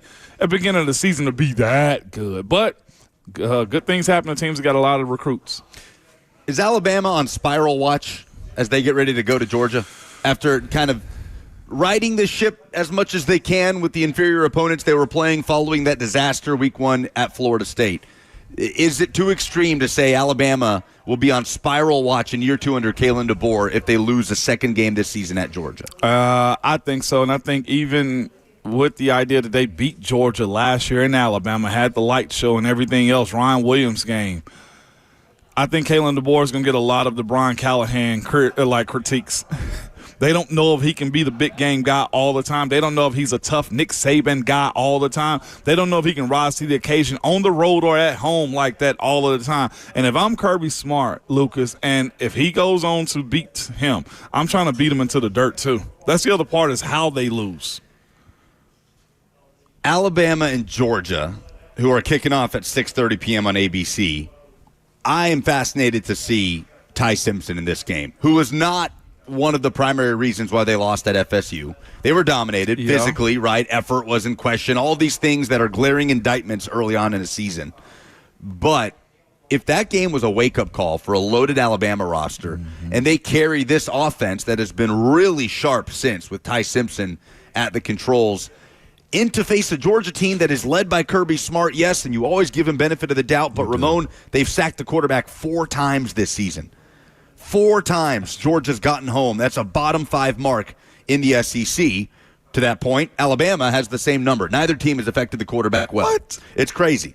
It's crazy. Oklahoma leads the league with 16. Tennessee second with 15 at the moment. Alabama and Georgia are tied for second to last with Ole Miss with 4 quarterback sacks through the first few games of the season.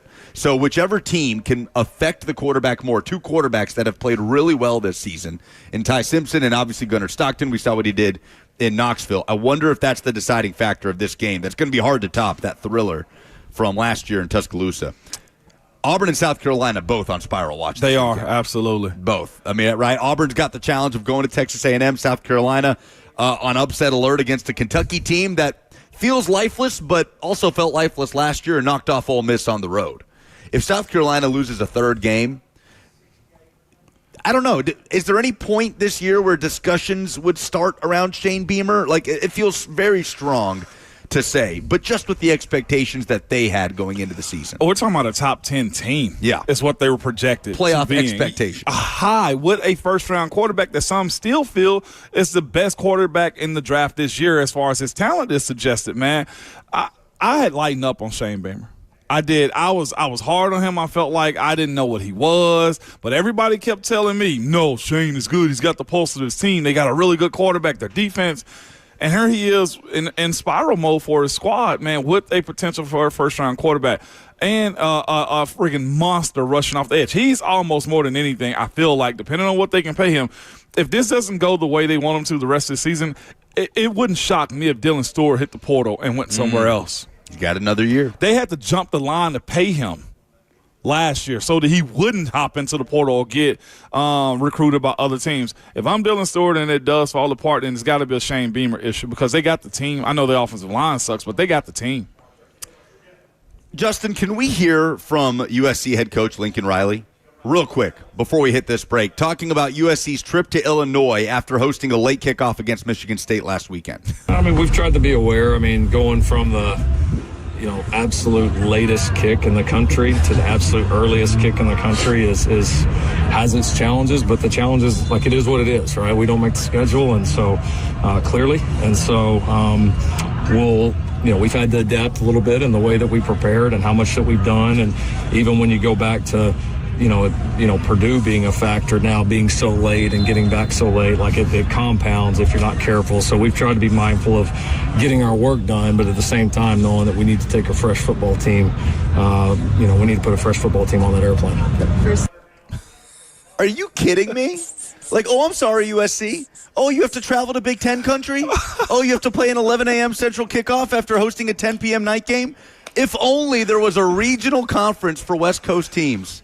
How unlucky is USC that just doesn't exist, and they got to go all the way to the Big Ten? Get out of here with that. Lincoln Riley complaining about having to play in Big Ten time zones after USC basically butchered conference realignment along with UCLA. I couldn't believe, Ramon, he had the gall to say that talking to reporters at practice this week. Bro, beat it. That's what you tell him, Lucas. Hey, you, sir, let go and beat it, okay, man? I'm shocked that he actually said that. Like, who are you going to affect? The Pac-12 ain't coming back, sir. Who could have seen this coming? we told y'all, imagine how the volleyball team feel. Imagine how the softball team feel, coach. Like, are you serious right now? At least they get to fly first class. How does USC's volleyball team feel having to go to New Jersey on a Tuesday? East Lansing, exactly. Unbelievable. Through the airport on top of that. They fly charter. That's right. CJ on the F&M Bank chat says he ran from the SEC and now wants to run from time. Lincoln Riley. Felt like we had to get that in there. Oh, my gosh. So USC feels like they're up against it. Poor them. They got to play in Big Ten time zones. Titans are up against it in Houston this weekend. Lot to overcome for the Titans in a matchup of 0-3 teams. We'll talk about all of those things that are challenging the Titans this weekend coming up next.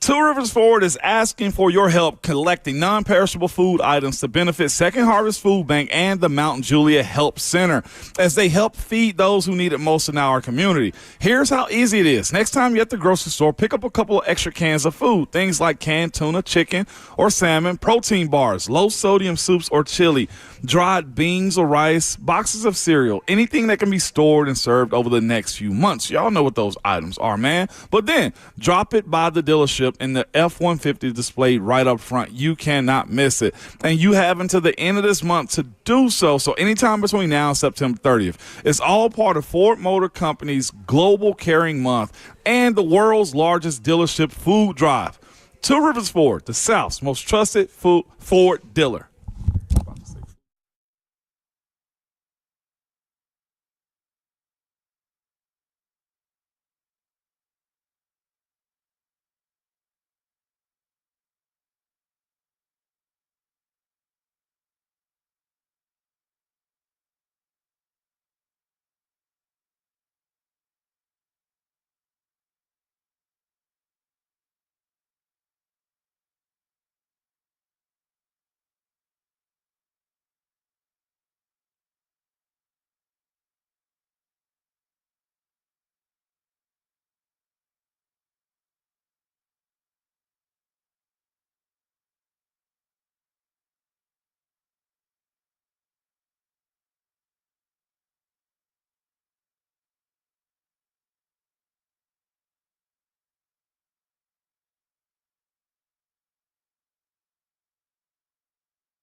Show's flying by. Beautiful day at Greystone Golf Club in Dixon as we welcome you back. It is Ramon and Will, brewed by Scooters Coffee. Lucas Panzica stepping in alongside Ramon Foster. Will taking in some Ryder Cup action. He flew up there, watching what looks like an electric atmosphere up in New York. And we will be talking Titans-Texans here in a moment. Titans have a lot to overcome down in Houston between two 0-3 teams. But first, we remind you that this is the Fight DMD 16th annual Golf for a Cure event. And we are sponsored today by Cornerstone Mechanical, TriStar Bank, McClure Eye Center right here in Dixon, and Flow Construction. Fight DMD has a research department at Monroe Carroll Jr. Children's Hospital at Vanderbilt, a department that Terry Marlin himself essentially initiated. It is one of only 9 across the country. The good news is they've already raised over $2 million, but the thing is, research costs $10 million a year. They need your help.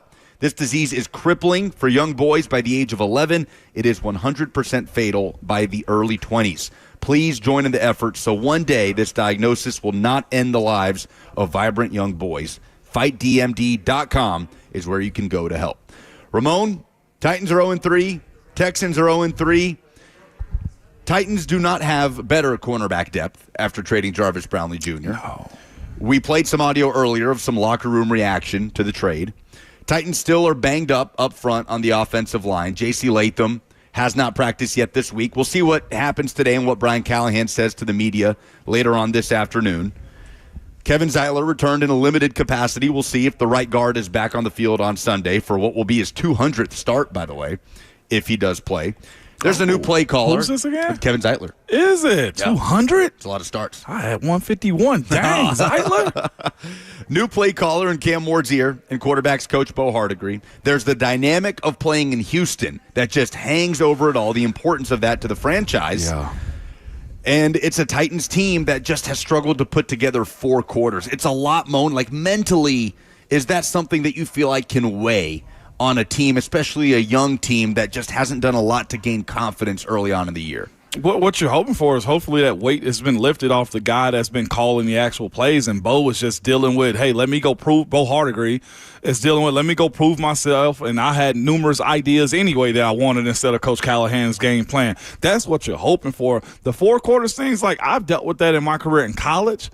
I've dealt with it in the NFL also. We not start a game fast, but we end it really good, and we used to call ourselves like rock stars because that's how we played games. We be living like rock stars, and at the end of the game, it gets very exciting, but that's not a good way to live because you'll meet a team like we had in years past, like the New England Patriots, that will just continually just pile on you, and you can make it a fight, but they never stop answering. So for this team right here, man, to have a good start or not have a pick six, and to be able to close out the entirety of a game, it starts in practice. That is one of the biggest things. Like, those situational football moments that what we're speaking of now, I'm talking about just being good in 2-minute decision making, being good as far as the opening play calls that you have, being good at closing out games, or what we like to call 4-minute football, where you got to line it up and pound the rock and get out of the stadium with a dub. We used to work on those things in training camp, but more specifically in the course of the week.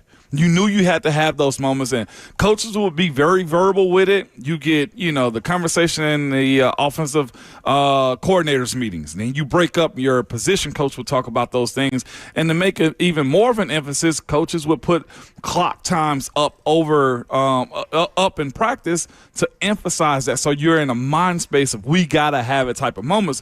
But, Lucas, one of the main culprits in this situation is guys also making plays. I do think most game plans are slated to work. Sometimes you just get out coached and outmatched, and that is just what it is at times. But I do look at this and say players have to also make their plays when they're thrown their directions and go the extra mile when it comes down to, listen, I know this football is high and I got to go get it. I'm probably going to take a hit from it, but it's that part, the strain of the offensive line, of holding up blocks. I think that's probably been one of the biggest detriments to this team this year, is the story writing of the O-line holding up to letting these plays that may end up being successful actually develop and you connect on those types of things. So I'm interested to see what the flow from Bo is going to look like, if that's a thing. Bo's flow. Are we going to be talking about Bo's flow on Monday? Here's the thing. The Titans have 667 yards of offense through 3 games. It's the lowest. I read this on The Athletic this week. That's the lowest mark in franchise history since 1973. 1973, the Houston Oilers started the season 0-5 before firing then head coach Bill Peterson. So when you look at the hole the Titans have to dig themselves out of offensively, right now, Moan, I mean, there are so many things you can look at, whether it's the penalties, the things that are setting them back behind the sticks, the third and, at this point, going into last game, it was an average distance of 9.9 yards on third down. I don't know what the exact number is after last week, but it's not much better. A lot of 3rd and 11s, 12s, 13s last week against the Colts. And you're going up against this Houston team that is 0-3, yes, and they've got their struggles and the vibes aren't great down there, but it's just been a tale of two sides of the ball down there for a team that the Texans are the second team in the 21st century to start 0-3 without allowing more than 20 points in a game.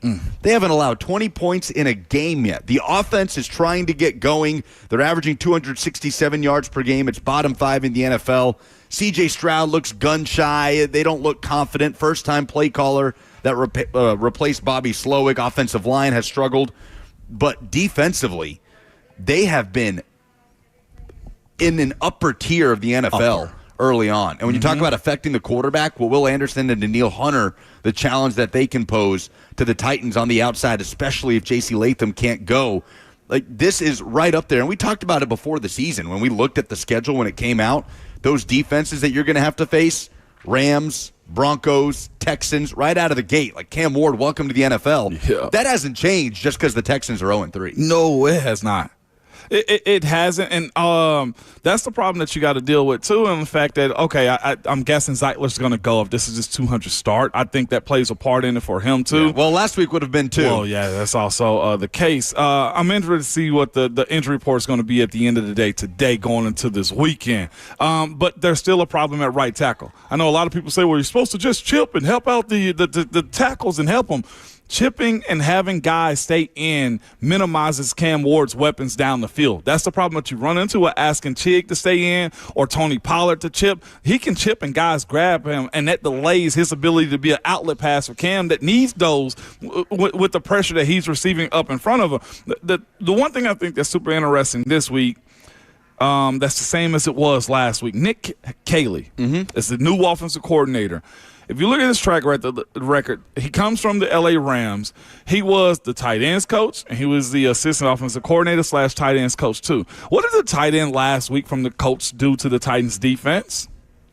It was pretty busy for Tyler Warren, the young rookie.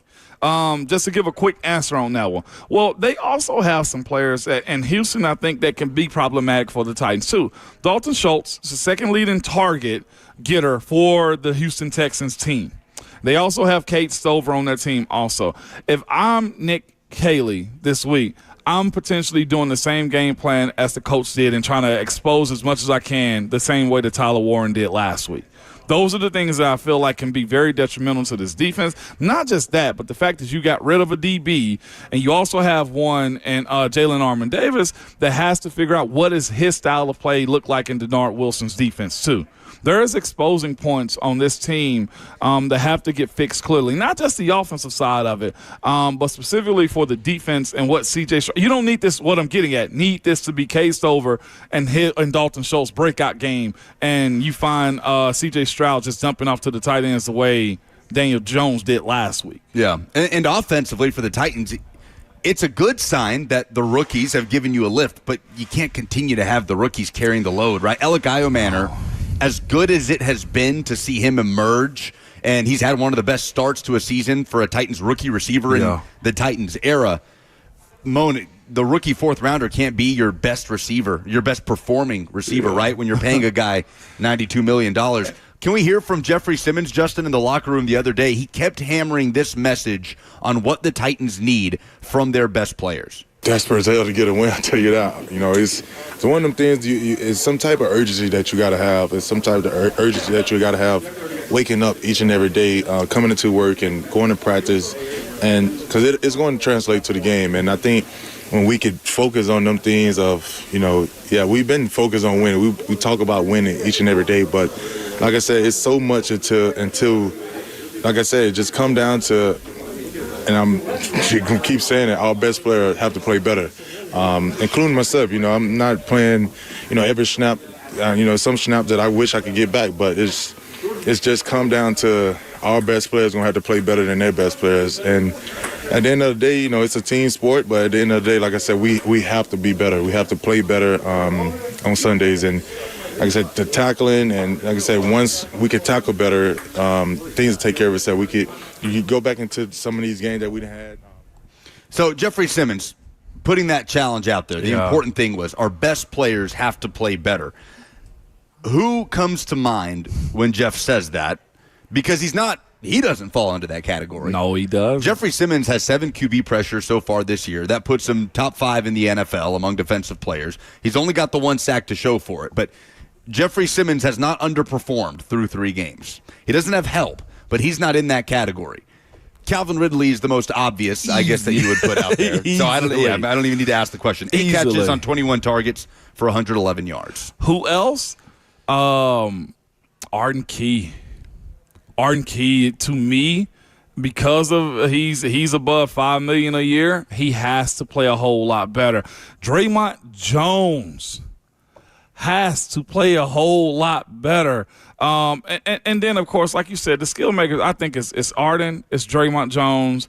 It's I don't think the linebackers have been deficient on this team. I know Cedric Gray and his penalty got to clean that up, that type of situation. James Williams got benched because of his. And Kaiser White seems like he's starting to eat into some of that playing time. No doubt about it. But it's those 3 guys for me. It's Arden Key, it's Draymond Jones, it's Calvin Ridley. Where's the offensive line in this? Because there was confidence in this group going into training camp. I remember very cautiously believing Moan. Like I was repeating it to myself. Like, do I think this offensive line is the strength of this team? On paper, that's where I was going into the season. I think I said it. So and you weren't alone. Yeah. So 15 sacks allowed. Cam's been hit 29 times. He's taken more sacks than he's completed passes of 12 yards or more. That mark is 14, taking 15 sacks. So where does the offensive line fall into the category of best players need to play better when you consider the guys that are at least out there and healthy? Man, they're playing with a broken arm right now. Like they're boxing with a broken arm right now. It's the way I look at the way this right side has performed. Lloyd Cushenberry, I think it more time would have been needed. I hate to say I'd love to see a backup in there. What's his backup name? At center. Corey Levin, yeah. I hate to say I'd like to see Corey Levin as Lloyd Cushenberry gets back stronger and more sure of himself. But he practiced all friggin' training camp. Give me something until he figures out his pressures that he's giving up. So you ask the question, I'll get to it because it really bothers me discussing like the issues that they have. But where is this offensive line? I have to go to the source of it. I have to ask the question, well, either they chose different as far as the personnel they choose to have on the 53-man roster, or is Coach Bill Callahan delivering his promise of making this group better? I know the groceries matter, the players that he's supplied with to make better offensive linemen. Dan Moore, I will say, has answered the call. Peter Skoronski has answered the call. I think JC shouldn't have been out there now in hindsight from what his hip situation was and growing situation was in Denver.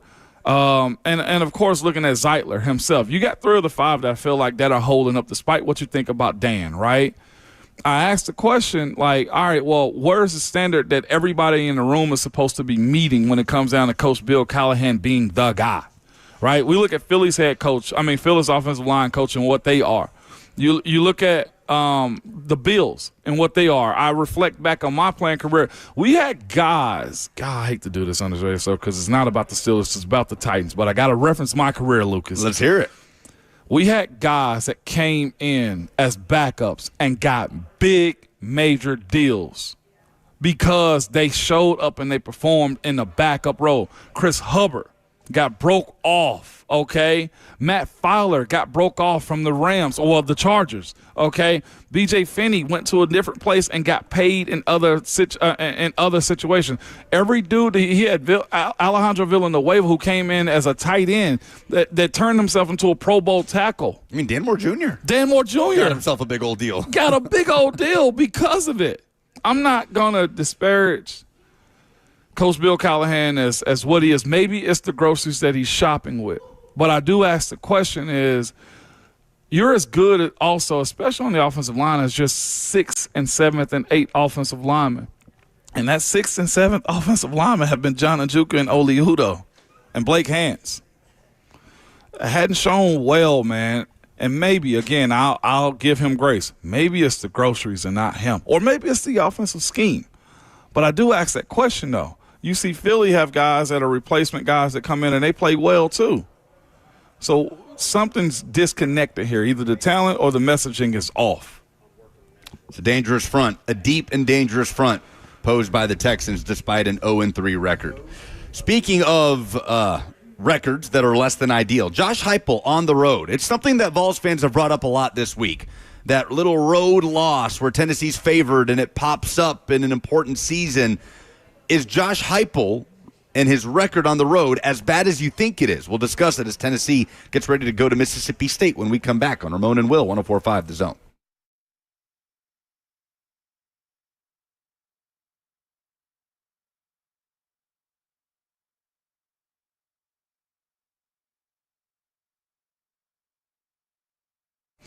It's Ramon Foster here, and I'm here to tell you guys about my friends at Jewel Roofing and Exteriors. They are a trusted, family-owned Middle Tennessee company that's been serving from Clarksville to Murfreesboro for over 25 years. They stand out by building relationships and earning trust through referrals, never through high-pressure tactics, door knocking, or storm chasing. For a roofer you can count on, man, and I absolutely mean that, because a lot of those folks come knock on your doors and they just want you to file an insurance claim just so they can get money and carry on with their business. This isn't Joe Roofing. They believe this. They'll be honest and upfront with you so that you can start to trust them. If you don't need any work done, they're not going to pressure you into filing an insurance claim just so they can get paid off of it just to get you a new roof. No, you either use them now or you use them 10 years later. So I'm here to tell you, take down this number, 615-868-9999, or visit jewelroofing.com. That's Jewel Roofing with 2 L's.com.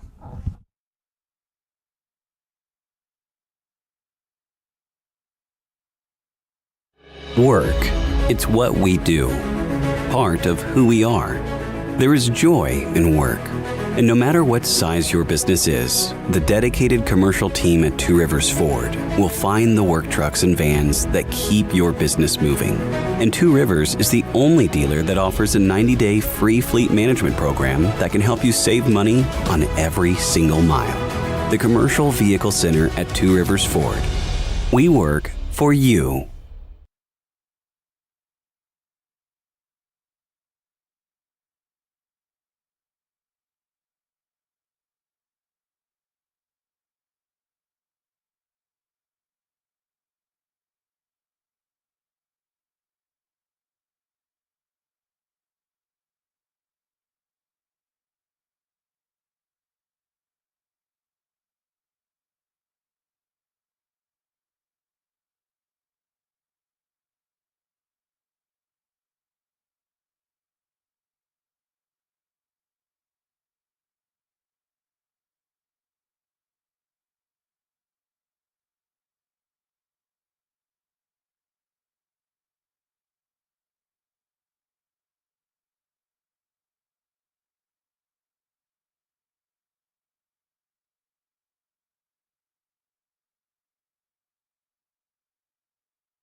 The Tennessee slip-up on the road under Josh Heupel. It's something that's popped up each of the last 3 years. We can start there as Tennessee gets ready to go to Mississippi State.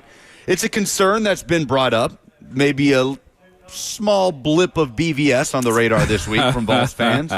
Welcome back, Ramon and Will on 104.5 The Zone, brewed by Scooters Coffee. Lucas Panzica hanging out with Ramon Foster this morning. Justin Hawkins back at Network Control. CJ Kirby are here as we are at Greystone Golf Club for the 16th annual Fight DMD Golf for a Cure event, sponsored by Cornerstone Mechanical. Head to fightdmd.com for more info on how to battle Duchenne muscular dystrophy. Great to hear from Terry, his family, and their incredible story earlier. If you missed it, catch the podcast. That was back in Hour 2. We are in Hour 3 as Josh Heupel.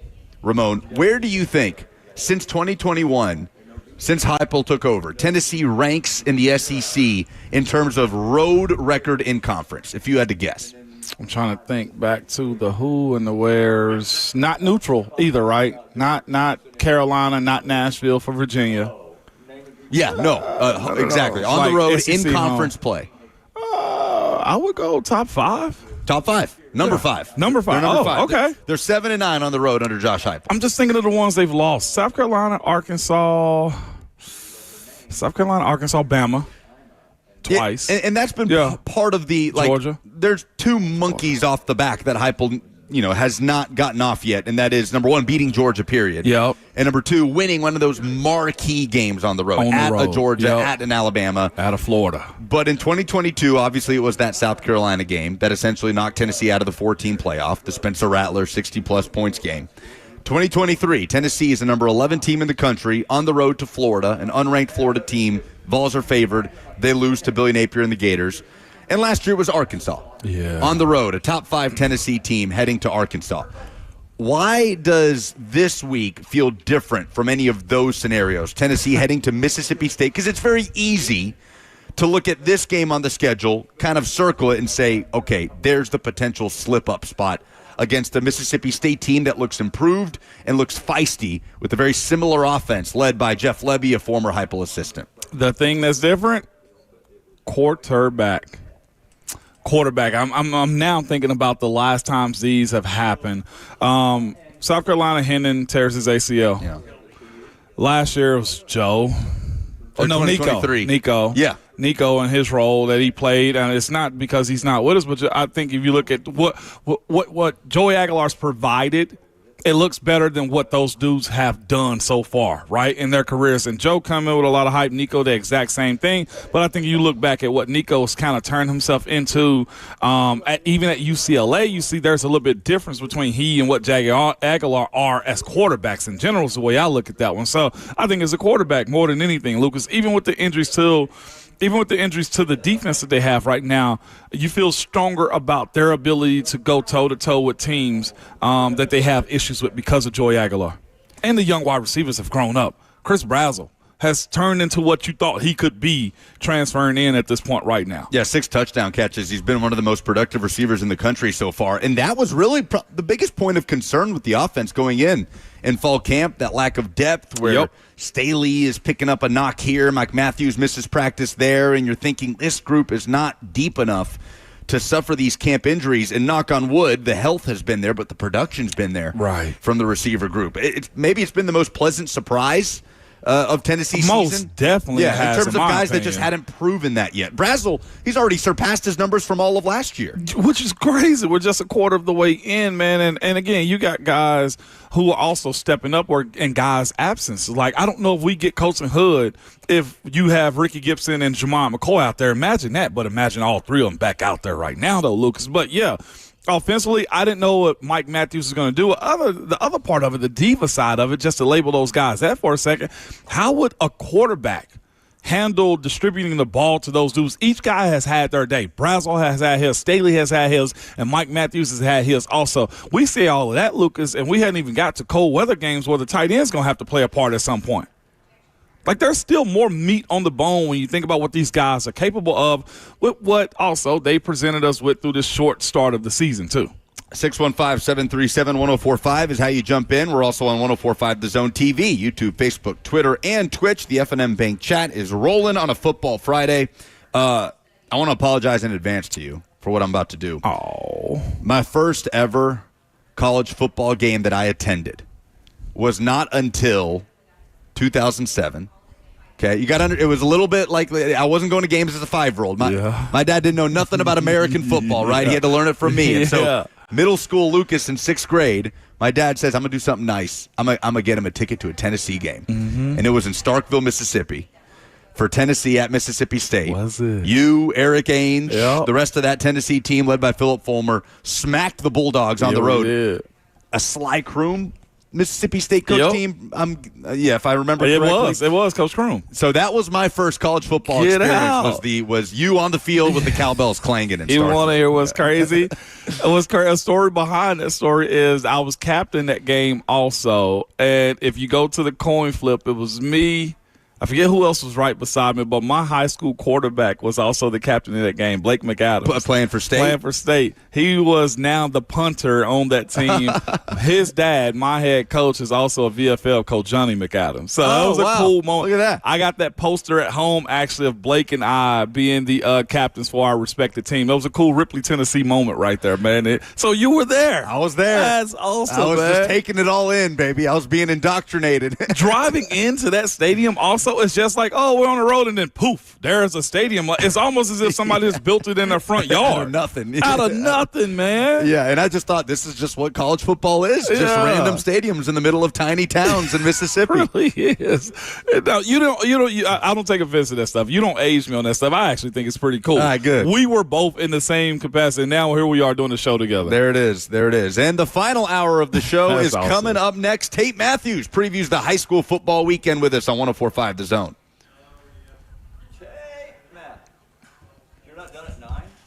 Say again?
It is 9:01. Good morning, live from the 104.5 The Zone studios. I'm Justin Hawkins. The Tennessee Titans are still looking for their first win of the season on Sunday as they start a 3-week road trip away from Nashville, facing off against AFC South rival Houston Texans. J.C. Latham, Bryce Oliver, Khalil Mullings all did not practice on Thursday, and quarterback Cam Ward upgraded to a full participant.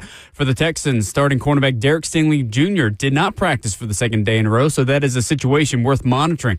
On Sunday, Lee Company countdown to kickoff hits the air at 9 a.m. Titans Countdown takes over at 11 on Titans Radio before kickoff between Titans and Texans with Taylor Zarzour and Coach Dave McGinnis at noon from NRG Stadium. On Saturday, number 15 Tennessee Vols take on unranked Mississippi State in Starkville. Kickoff at 3:15 p.m. Central. Vol Network's coverage begins at 12:45 before Mike Keith and Ramon Foster take over for kickoff. And Saturday night, Nashville Soccer Club still looking to clinch a playoff berth as they host Houston Dynamo FC at Geodis Park tomorrow night. First kick at 7:30 p.m. Central, and you can stream the game on the 104.5 The Zone app. Pre-game coverage starting at 7 o'clock. For all your foundation repair and waterproofing needs, you got to go to USSTN.com. Breaking news at once on your home for the Titans and Vols. This is 104.5 The Zone.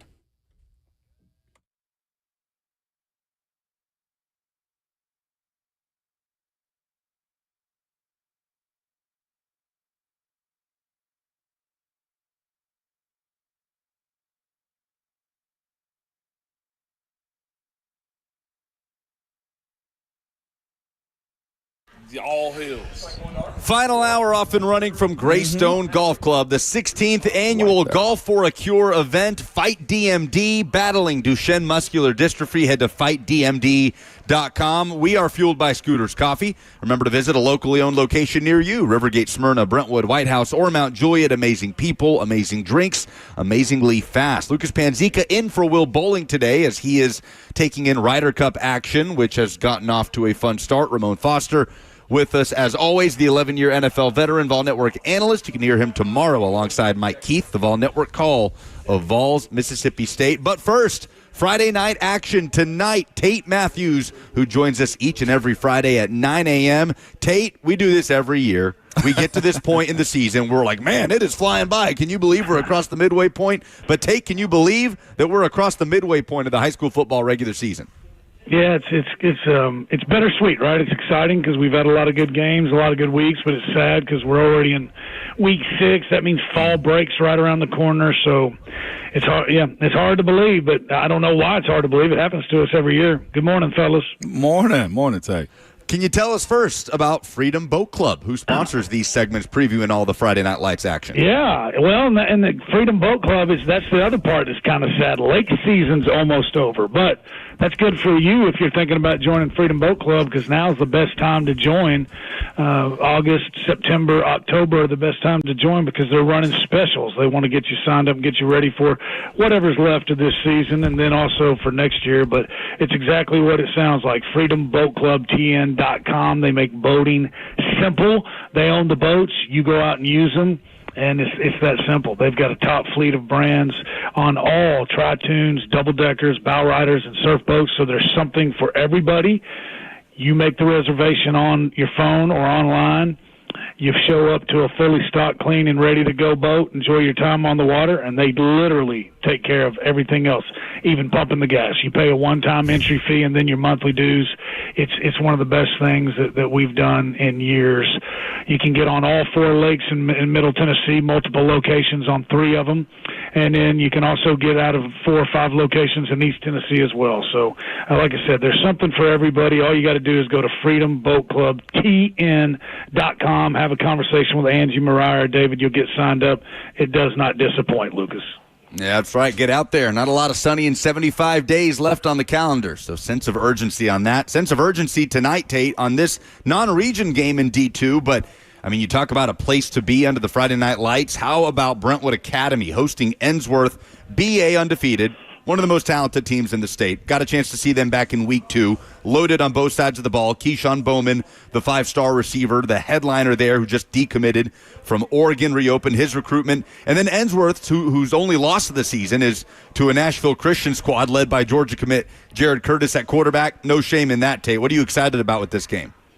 Well, one, it's hard to believe. D2 AAA is confusing, so I think a lot of people are like, how is this not a region game? Ensworth is in the east, and Brentwood Academy now, who has not been before, is in the west. So it is a D2 AAA game. It's just not a region game. But I think two really, really good teams. Man, you sit here and you look at it now, and how bad would we have loved to have seen that Brentwood Academy Baylor game that got, the weather and the lightning got canceled. So, but, two really good offenses. Brentwood Academy's averaging 39-plus points per game, and that's in 4 games.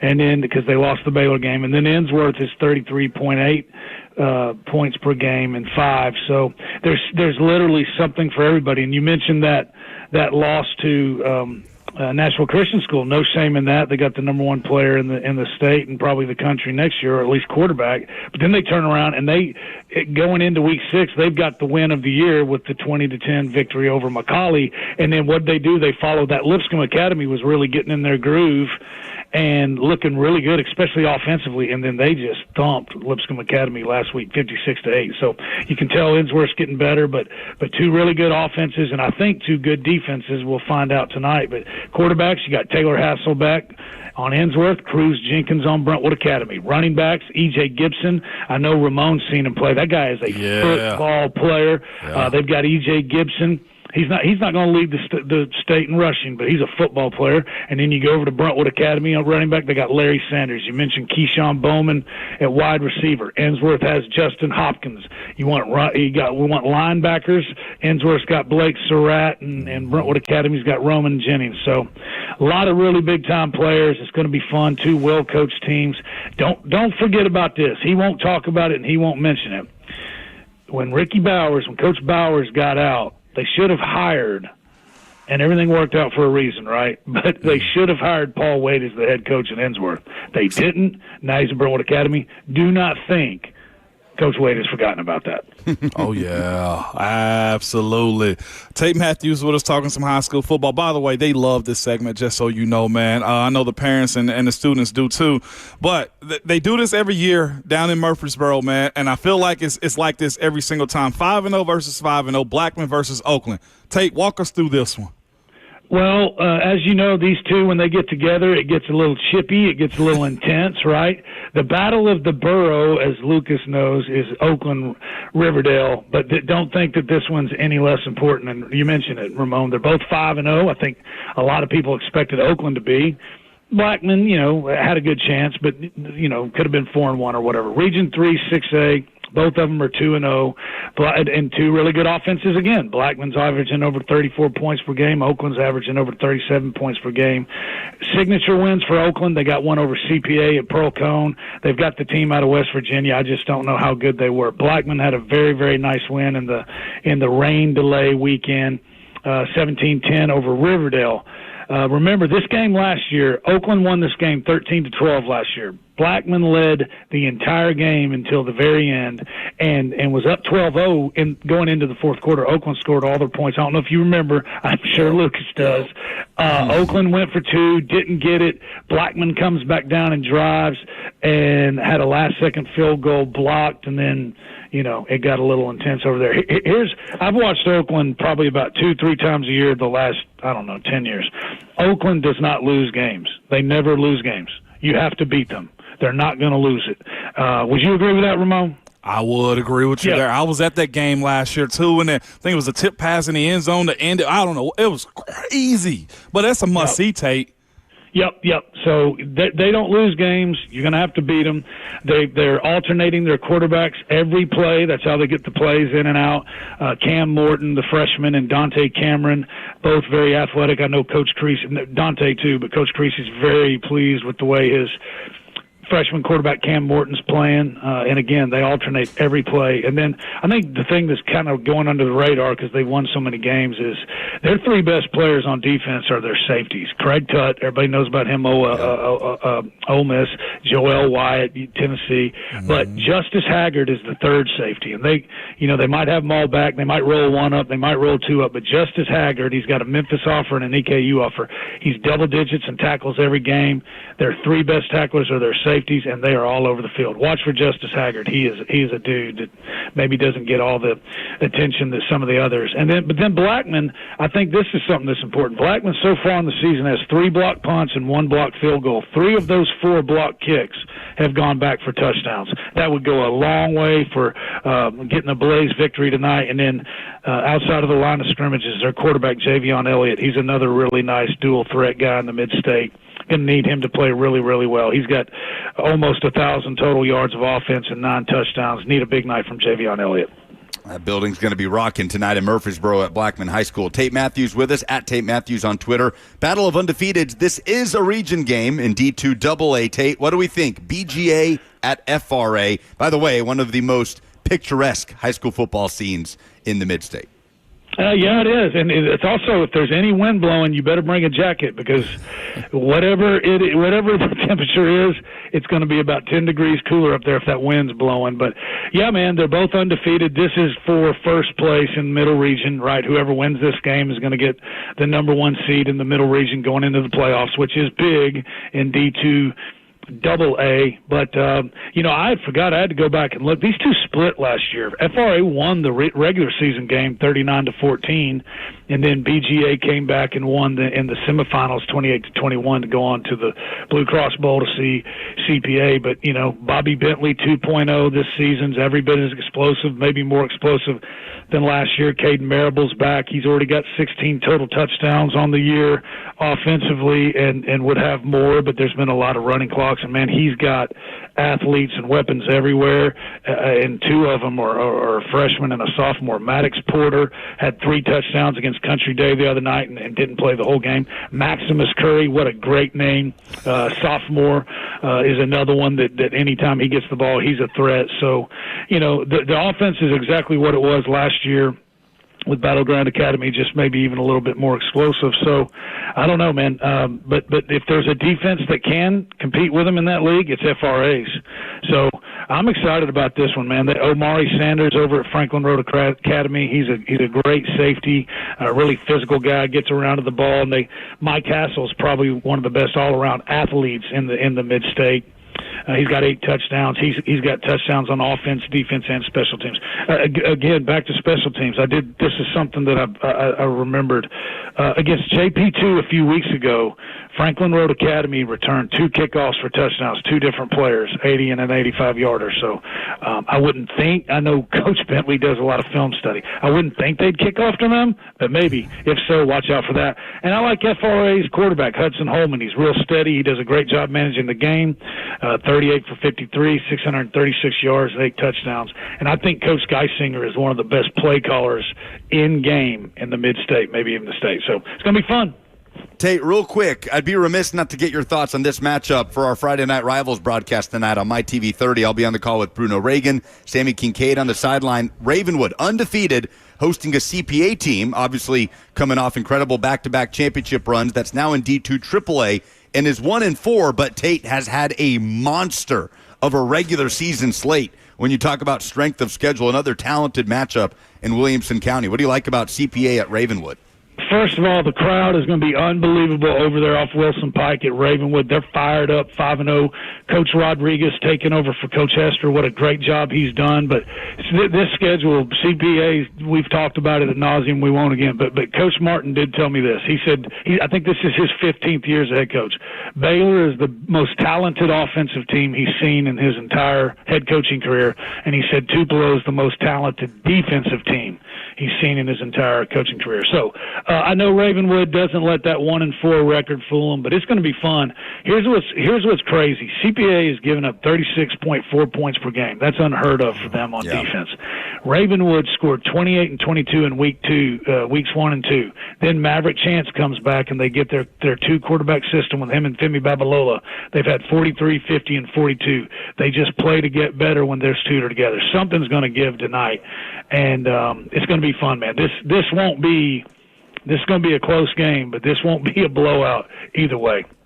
I hope you guys join us tonight, 7 p.m. We'll be on the air on MyTV 30.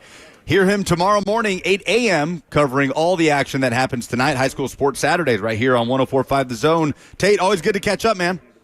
Good to talk to you, Lucas. Safe travel to Starkville, Ramon, and we'll see you guys next week. Absolutely. Thank you. Tate Matthews Hey, boys. with us on 104.5 The Zone. At Tate Matthews, that is with one T in the Matthews. On Twitter is where you follow him for all of your latest high school sports news. Ron Slay joins us next.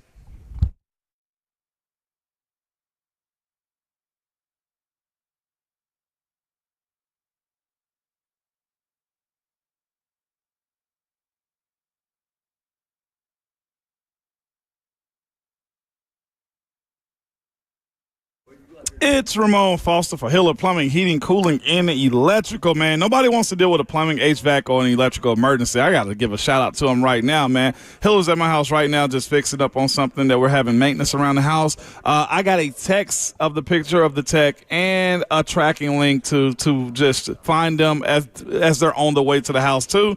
I'm here to tell you, it's easy peasy, man. They do really good work, whether it's your HVAC, plumbing issue, or an electrical, man. The cool thing is the price that you're told is the actual price that you'll pay to, man. There are no hidden fees or surprises when you get your bill. They're very professional, experienced, and they're trustworthy. So I told you about their techs. They're all background and drug screened also. They've been in business for over 35 years and are family owned and operated. Their motto is just simply this: happy you'll be, or the service is free, and they absolutely mean it. To learn more about Hiller or to book with them, visit their website at happyhiller.com.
Well, I feel like I shouldn't even talk. I know, right? I feel like I should just shut up right now. Popping his head right now to this one. We know we're live, Lucas. No, we know. We know. Justin Hawkins back at Network Control. He lets us know. We can let it vibe. I am going to shut up once I tell you guys they're out here at Greystone Golf Club for the 16th annual Fight DMD Golf for a Cure event. FightDMD.com. They need your help to raise money to fight in the battle against Duchenne muscular dystrophy. FightDMD.com. I'm Lucas Panzica. He's Ramon Foster. Ron Slay is here. What up, Slay? What's up, man? What's happening? What's up, man? Can y'all hear me good, or I need to get on the phone? Because I'm on my glasses right now. That Savage proudly got me going down to the Final Four in San Antonio. You know what I'm saying? So I'm just letting y'all know, you know what I'm on. So listening. Want everybody to be able to hear me. Can you hear me good, Savage? Nah, you're a little distant. You're a little distant. We're definitely not hearing you good. Yeah. We even tried to let Scarface play for you right there. Him and Tupac, man, and smile. You're not making us smile right now, Savage. I could expect for my dog to always play around with me and let me know that's how he do me. Stuff he give me, it don't even work, so he can talk about me. You know what I'm saying, Pan? He buy me something that don't work, Pan. He buy me something that don't work, Pan, and then laughs at me. No, see, Luke. Like what he doing is this. He know they work well and very efficiently, but he's probably on his back or doing some doggone like rehab like exercise that James got him doing right now, our trainer. Okay. By the way, I know he's just a menace right now. Ask him, does he want to line up and play ETSU again against the Vols? I will ask him. He'll be walking down here in a minute. I'm with Nikki. You know, Nikki, I'll stay away from James. I'm with Nikki, who is a Florida fan who's going through it right now. But, hey, guess what? She's fighting. She is fighting, I tell you that. That's all they got. That's all they got. Hey, guess what? This how you know it's serious, Pan, Savage. When you work out and you don't have your water and you don't take the time to go to your truck to get some change to buy water, you go to the water fountain. You know, I can't even remember the last time I went to the water fountain. The last time I went to the water fountain, dog, and I'm saying it correctly, the water fountain.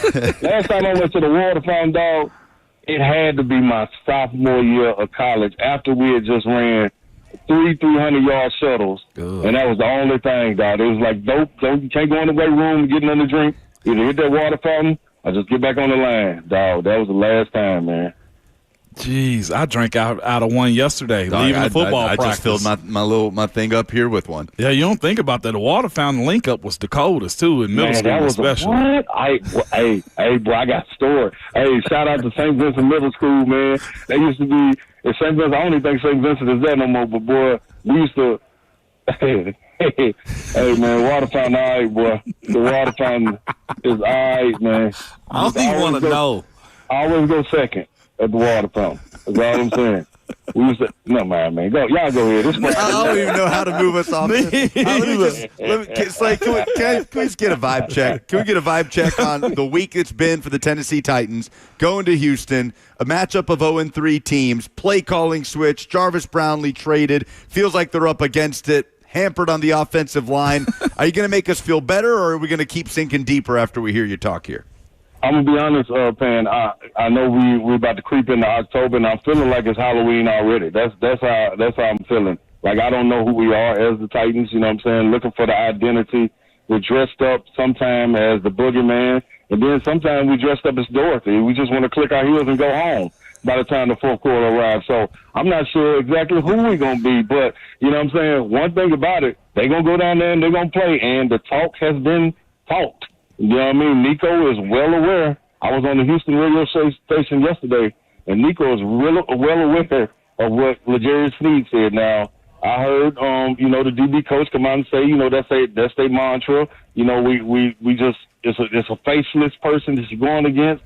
All that's cool until you're going against somebody that does have a face, that doesn't want to wear a mask. So, I mean, it's out there. We know C.J. Stroud is trying to get on. I will say they are just in as much disarray as we are as a media, fan base, journalistic point of view. So it's all right there for the taking. Whoever comes out there, I think it starts the fastest is the team that's going to be able to close it out, man, the best. So it's going to be interesting. I really can't I really can't lead into it and say, let me hype everybody up like usual, because I'm really in a wait and see mode now. Like, I don't know. I can't come on here weekly and be like, well, it was because of this. It was because of that. Like, they got to show me something now, man. We're in the show me state. We might as well move back to St. Louis and let Jeff Fisher take over. Ron Slade. God, dog. 104.5 The Zone. God, dog, Savage. With that being said, let's talk about the nameless great faces that DB coach tried to say they were, man. How do you feel about this being 0-3 and you talking trash? Like, I personally, I know you're going to talk about me when I say this, but I love this for Jerry Sneed. I do. To be this confident on an 0-3 team to say, who? Savage, what are you thinking as a teammate is what I have to ask you for throwing that bulletin board material out there. Because all Nico said, he know who I am. Yeah, that's all. And that was all that needed to be said. And I think, man, looking at you from your perspective, Savage, I thought you placed it well. You know what I mean? There's two different ways to look at it. One, okay, I remember coming back from my ACL my junior year and me jumping out there and telling them, hey, dog, like, I don't know what y'all going to do, but I'm about to set the tone, and went out there and went crazy. You know what I'm saying? Now, whether y'all going to follow me or whatever, that's on y'all, but I know exactly what I'm about to do. The difference is I only needed 4 more people to follow. He needs 10. And then on the other side, I need 11 more. So he got to go find 21 that's ready to go just like him, because everybody will make everyone pay. The other part is, man, you're undermanned going into it. You know what I'm saying? And if you're not going to be glued to him, chasing Nico around the field, then what are you doing for a guy like Jarvis Brownlee? I know Jarvis Brownlee. I'm not personally, but know his game, and I know if you talk on the other side, he's talking on that other side. Ain't no ifs, ands, or buts about it. I don't know about Baker Jr. I've seen them play, and what's the other 2 guys that have been Jalen Armour Davis? Mm-hmm. Yeah, I don't really know about them. Marcus you know Harris. What I'm saying? Yeah, Marcus Harris. I don't know them. I don't know their game like that. I know Brownlee have had a year to watch him, regardless of the penalties, regardless if he's a starter in this league. One thing I do know, he's going to go out there and compete. So if I got somebody talking like that and somebody rolling with me, I can elevate their play. I guess that's what Legarius is going to do, especially coming on the heels of Big Jeff saying, hey, man, we need our best guys to play the best. Well, I guess that's a wake-up call for everybody. If not, I tell you one thing, when we get back in the locker room, we get ready to go into week 5, there's going to be a lot of individual play on my part, because I'm going to make sure I'm not the reason anymore. That's what it turns into in those moments, man. I actually hate the word that they're using. I think it was Chig that used it this past week at a press conference, desperation. Yeah, he's not the only one. Yeah, it's clearly a word that's being used inside of the facility. We're talking about being in week 4, Ron, like Savage. Like, you like that wordplay of desperation? Like, I know it's there, but you don't ever speak about desperation. Where are you at with the messaging, I guess, right now? Yeah, desperation, man. That means we already walked the plank.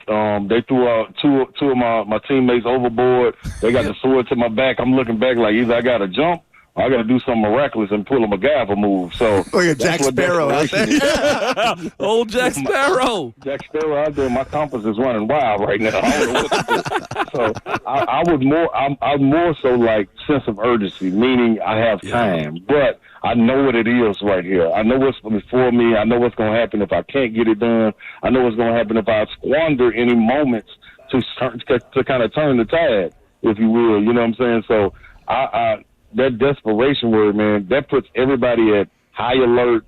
And it's like, okay, so after this, once we get to week 7, if the desperation bell is rung and it's not answered, what are we doing out of the bye week? Scratching everything? Yeah. Ron Slay with us on 104.5 The Zone. The tone has drastically been subdued for the last 7 or so minutes. So let's ramp it back up, Slay.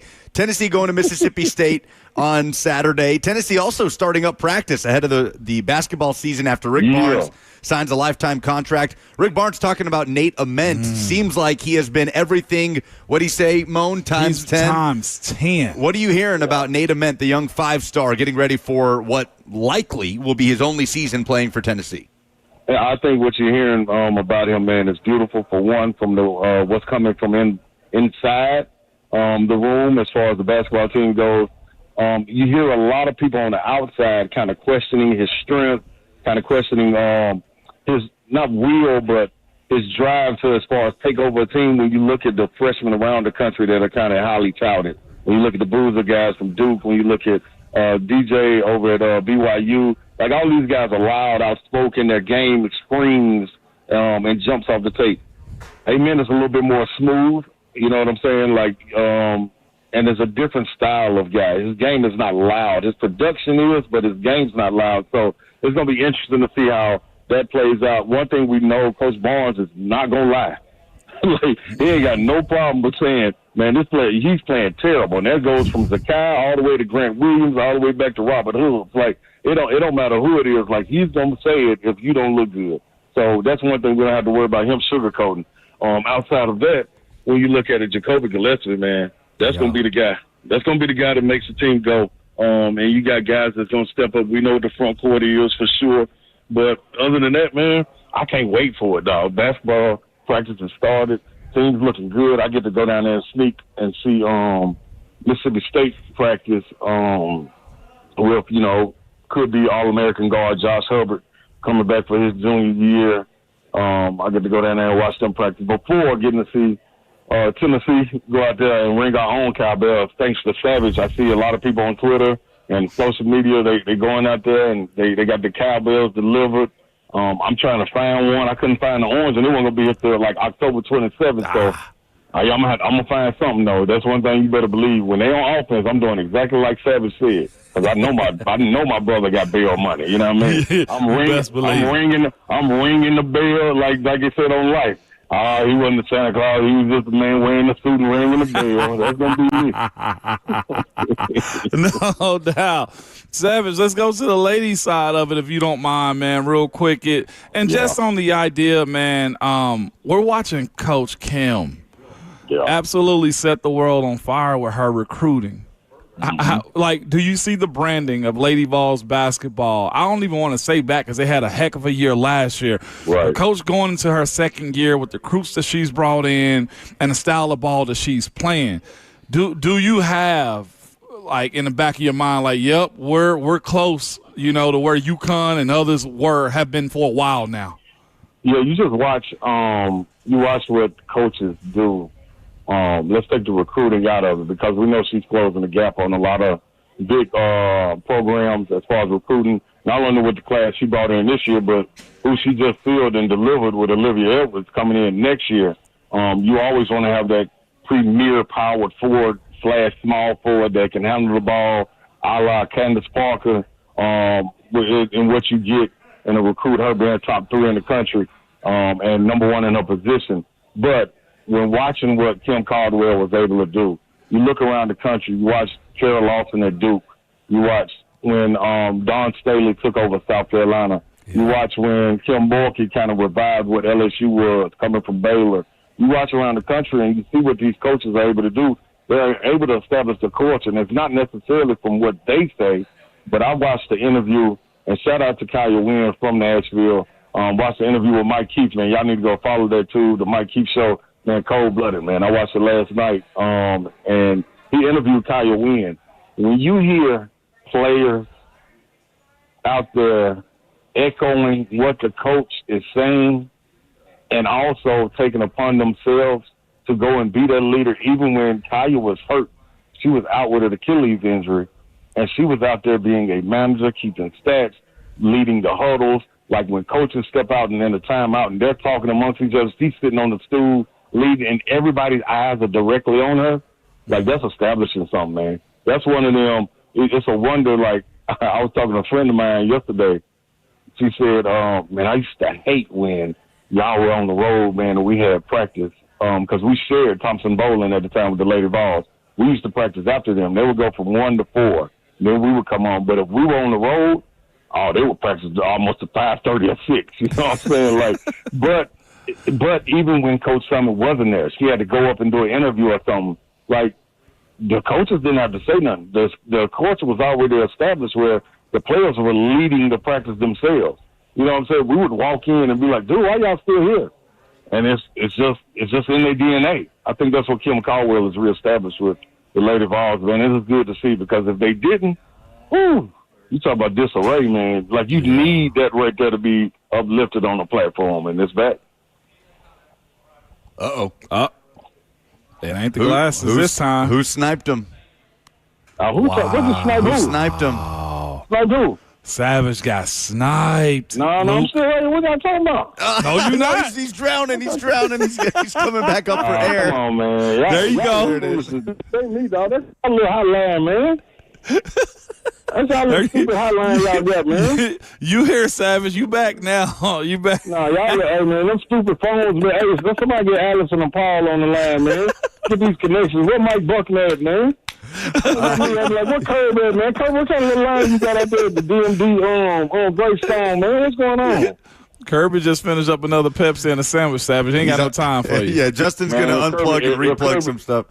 If Kirby ain't smoked 2 squares, then he ain't talking about nothing about it. Yeah. He walking back in right now, Savage. Hey, Ron over here losing connection, Kirby. He blaming you. Come on, dog. That ain't me. This show ain't me. Kirby's got to square up. So, your prediction, do they win this weekend, the Titans? Man, hold on. First of all, man, y'all just going to jump on me with the Titans after I gave that hell of a breakdown about the Lady Vols basketball. Yeah. I brought up Don Staley. I brought up the great Kim Mulkey, and y'all just going to jump in. Ooh. What was that?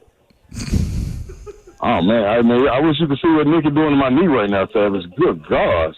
Oh, well, that was almost snapped. Hey. We're keeping it FCC safe now. Hey, man.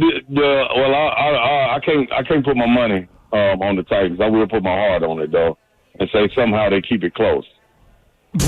That's where we're at. That ain't what I asked you. Which one to say, Savage? You want me? I ain't gonna put you out there. You want to score? You want me to give you a score? Nah, Hawks Locks would have gave me a score by now. 24-20, Texans. Okay, there it is. All right, Slay. Enjoy the rest of your rehab, and we'll hear you at 3. Savage think I'm scared. No, hell no. I ain't going nowhere, Payne. I ain't going nowhere. Listen, I heard y'all let Tate go over. Y'all let Hubs go over. I was in the car listening to y'all. Y'all let Hubs go to 42.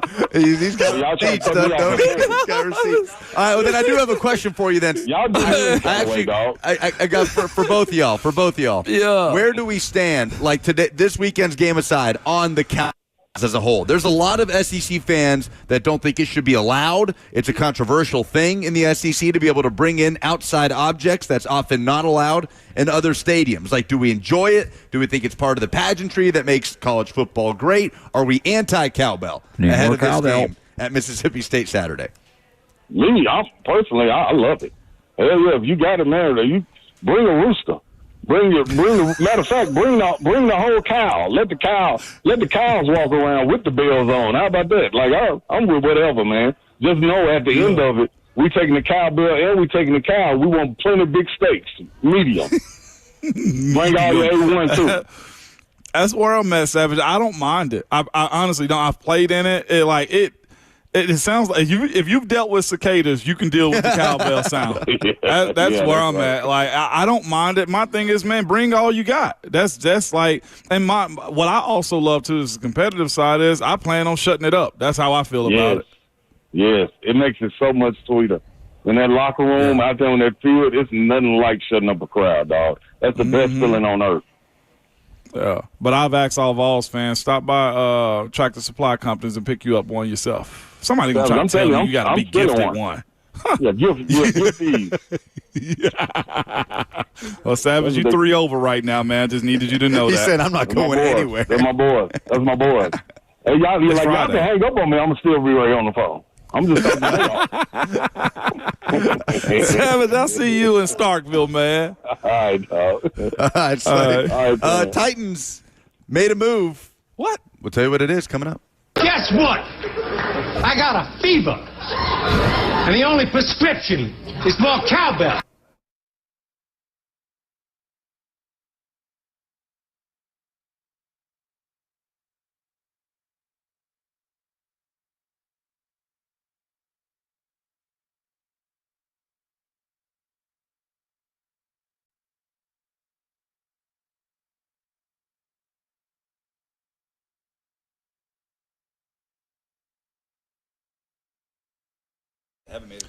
Did you know that up to 50% of the air you breathe in your home comes from your crawl space? Have you ever looked in your crawl space? I get it. Most of us don't even want to know what's in there, but moisture in your crawl space can create unhealthy issues that can make their way into your home every single day in the air that you breathe, man. It's Ramon Foster, and United Structural Systems can help you with that. USS has been keeping homes dry and stable in Middle Tennessee since 1994, so you know they aren't going anywhere. Help control moisture and musty smells with mold treatment and crawl space encapsulation with the USS Guarantee. Encapsulation helps reduce high humidity in your crawl space. It also helps deter mold and mildew and protects your crawl space from pests and wood rot. So turn your crawl space into a healthy space. Reach out to the company I trust for all foundation repair and waterproofing needs, man. That's USS. You can go to their website at USSTN.com. That's USSTN.com, or call them 615-488-7855. United Structural Systems.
The sauce. But I'm going there. Some Titans moves to wrap up a Friday show out here at Greystone Golf Club. But before we get to that, let me remind you one more time that this is the Fight DMD 16th Annual Golf for a Cure event, sponsored by Cornerstone Mechanical, as well as TriStar Bank, McClure Eye Center, and Flow Construction. Fight DMD has a research department at Monroe Carroll Jr. Children's Hospital at Vanderbilt. It is one of only 9 across the country. The good thing is Terry Marlin, his family, this community has already raised over $2 million to battle Duchenne muscular dystrophy. But the thing is, the research costs $10 million a year. So they need your help. This disease is crippling by the age of 11. In young boys, it is 100% fatal by their early 20s. Please join in our efforts so one day the diagnosis of Duchenne muscular dystrophy will not end the lives of vibrant young kids. FightDMD.com is where you go, FightDMD.com. Wrapping things up, been fun to hang out. Lucas Panzica in for Will, alongside Ramon Foster, Justin Hawkins, our producer. The Titans have promoted practice squad tackle and UDFA out of Florida, Brandon Crenshaw Dixon, to the team's 53-man roster from the practice squad. That is per the team. They also are adding linebacker Curtis Jacobs to the team's practice squad, taking up that spot. The corresponding move to in terms of the spot that Crenshaw Dixon is taken has not been announced by the team, but Paul Kaharski reporting that running back Khalil Mullings is being sent to injured reserve. So, not a good sign for running back depth for the Titans, who are already without Tyjae Spears for at least the first 4 weeks. He'll be eligible to come back off IR after this game on Sunday in Houston. We'll see if he does, coming off that high ankle sprain. And not a good sign for J.C. Latham's availability, Ramon, on Sunday. And we'll see if the rookie is going to get his first shot to fill in that gap at right tackle that has been an issue for the Titans after Latham got hurt in week 1. And just, too, for folks that may have forgotten or don't know, like, he was a high-priority free agent for them coming out as an undrafted player, too. Yeah. They gave him a nice deal for an undrafted guy, so they think very highly of him and what he can be at Florida. Also, I don't think he surrendered a sack his last year that he was there. Pass pro seems to be his thing. He's got the big body for it. He's got the size. He seems to have the athleticism to it. Mentally and physically, can he hold up is going to be his biggest issue, because I will tell you this. I hadn't played against Will Anderson Jr., but I see his tape. His tape is fast and violent. I have played against Daniil Hunter. I never forget he was with the Vikings, man, and this young fella came out, and he was a menace. All he wants to do is to establish himself is just beat your face in. And so watching Brandon Crenshaw Dixon handle that is going to be the first thing first for him. I know they're probably going to be chomping at the bit to see who can get the first spin at him. That's just kind of how it goes for him, too, if he is starting. But it just shows you, too, again, the problems at right tackle that won't seem to go away. 6'7", 316 pounds. Crenshaw Dixon spent the first 4 years of his career at San Diego State before transferring to Florida, played that last year of college football at Florida. And he was competing throughout the course of training camp. It got to a point, Ramon, where it felt like J.C. Latham was kind of settling in as that second option at tackle. And then Oli Udoh kind of popped up and emerged as OT2 as well, and they've tried out both in this time since week 1. Clearly have not seen enough from either player. I mean, your gut, who would you expect to see starting on Sunday? Probably Brandon Crenshaw Dixon. That's who I'm going with. This is directly a Coach Bill Callahan guy. You didn't get him in the draft, but you picked him out of free agency, and he's a rookie. You've taught him everything that he needs to know about the NFL, and I think this is going to end up being his guy moving forward, man. But that's not his spot. His spot will be a reserve player, but the two dudes they've had up there at first have kind of failed him. Appreciate you having me today, man. Man, I appreciate you rocking with me. Not only did you come rock with me, but you drove out to kick it with me too, man. So always fun with you, Lucas. And great folks out here in Dixon and at Greystone Golf Club. Remember, FightDMD.com is how you join the fight against Duchenne muscular dystrophy. Buck and Burt are coming up next, but first. Hey, y'all know what we do on Fridays, man. Call your people if you hadn't talked to them in a while. Apologize to the folks you need to. Life is way too short for you to be mad and upset, man. And again, I say this. Stop letting them divide us. We are more alike than we are different. We all are people at the end of the day. ELE. Everybody love everybody, but at all costs. Make it back to us on Monday. Peace.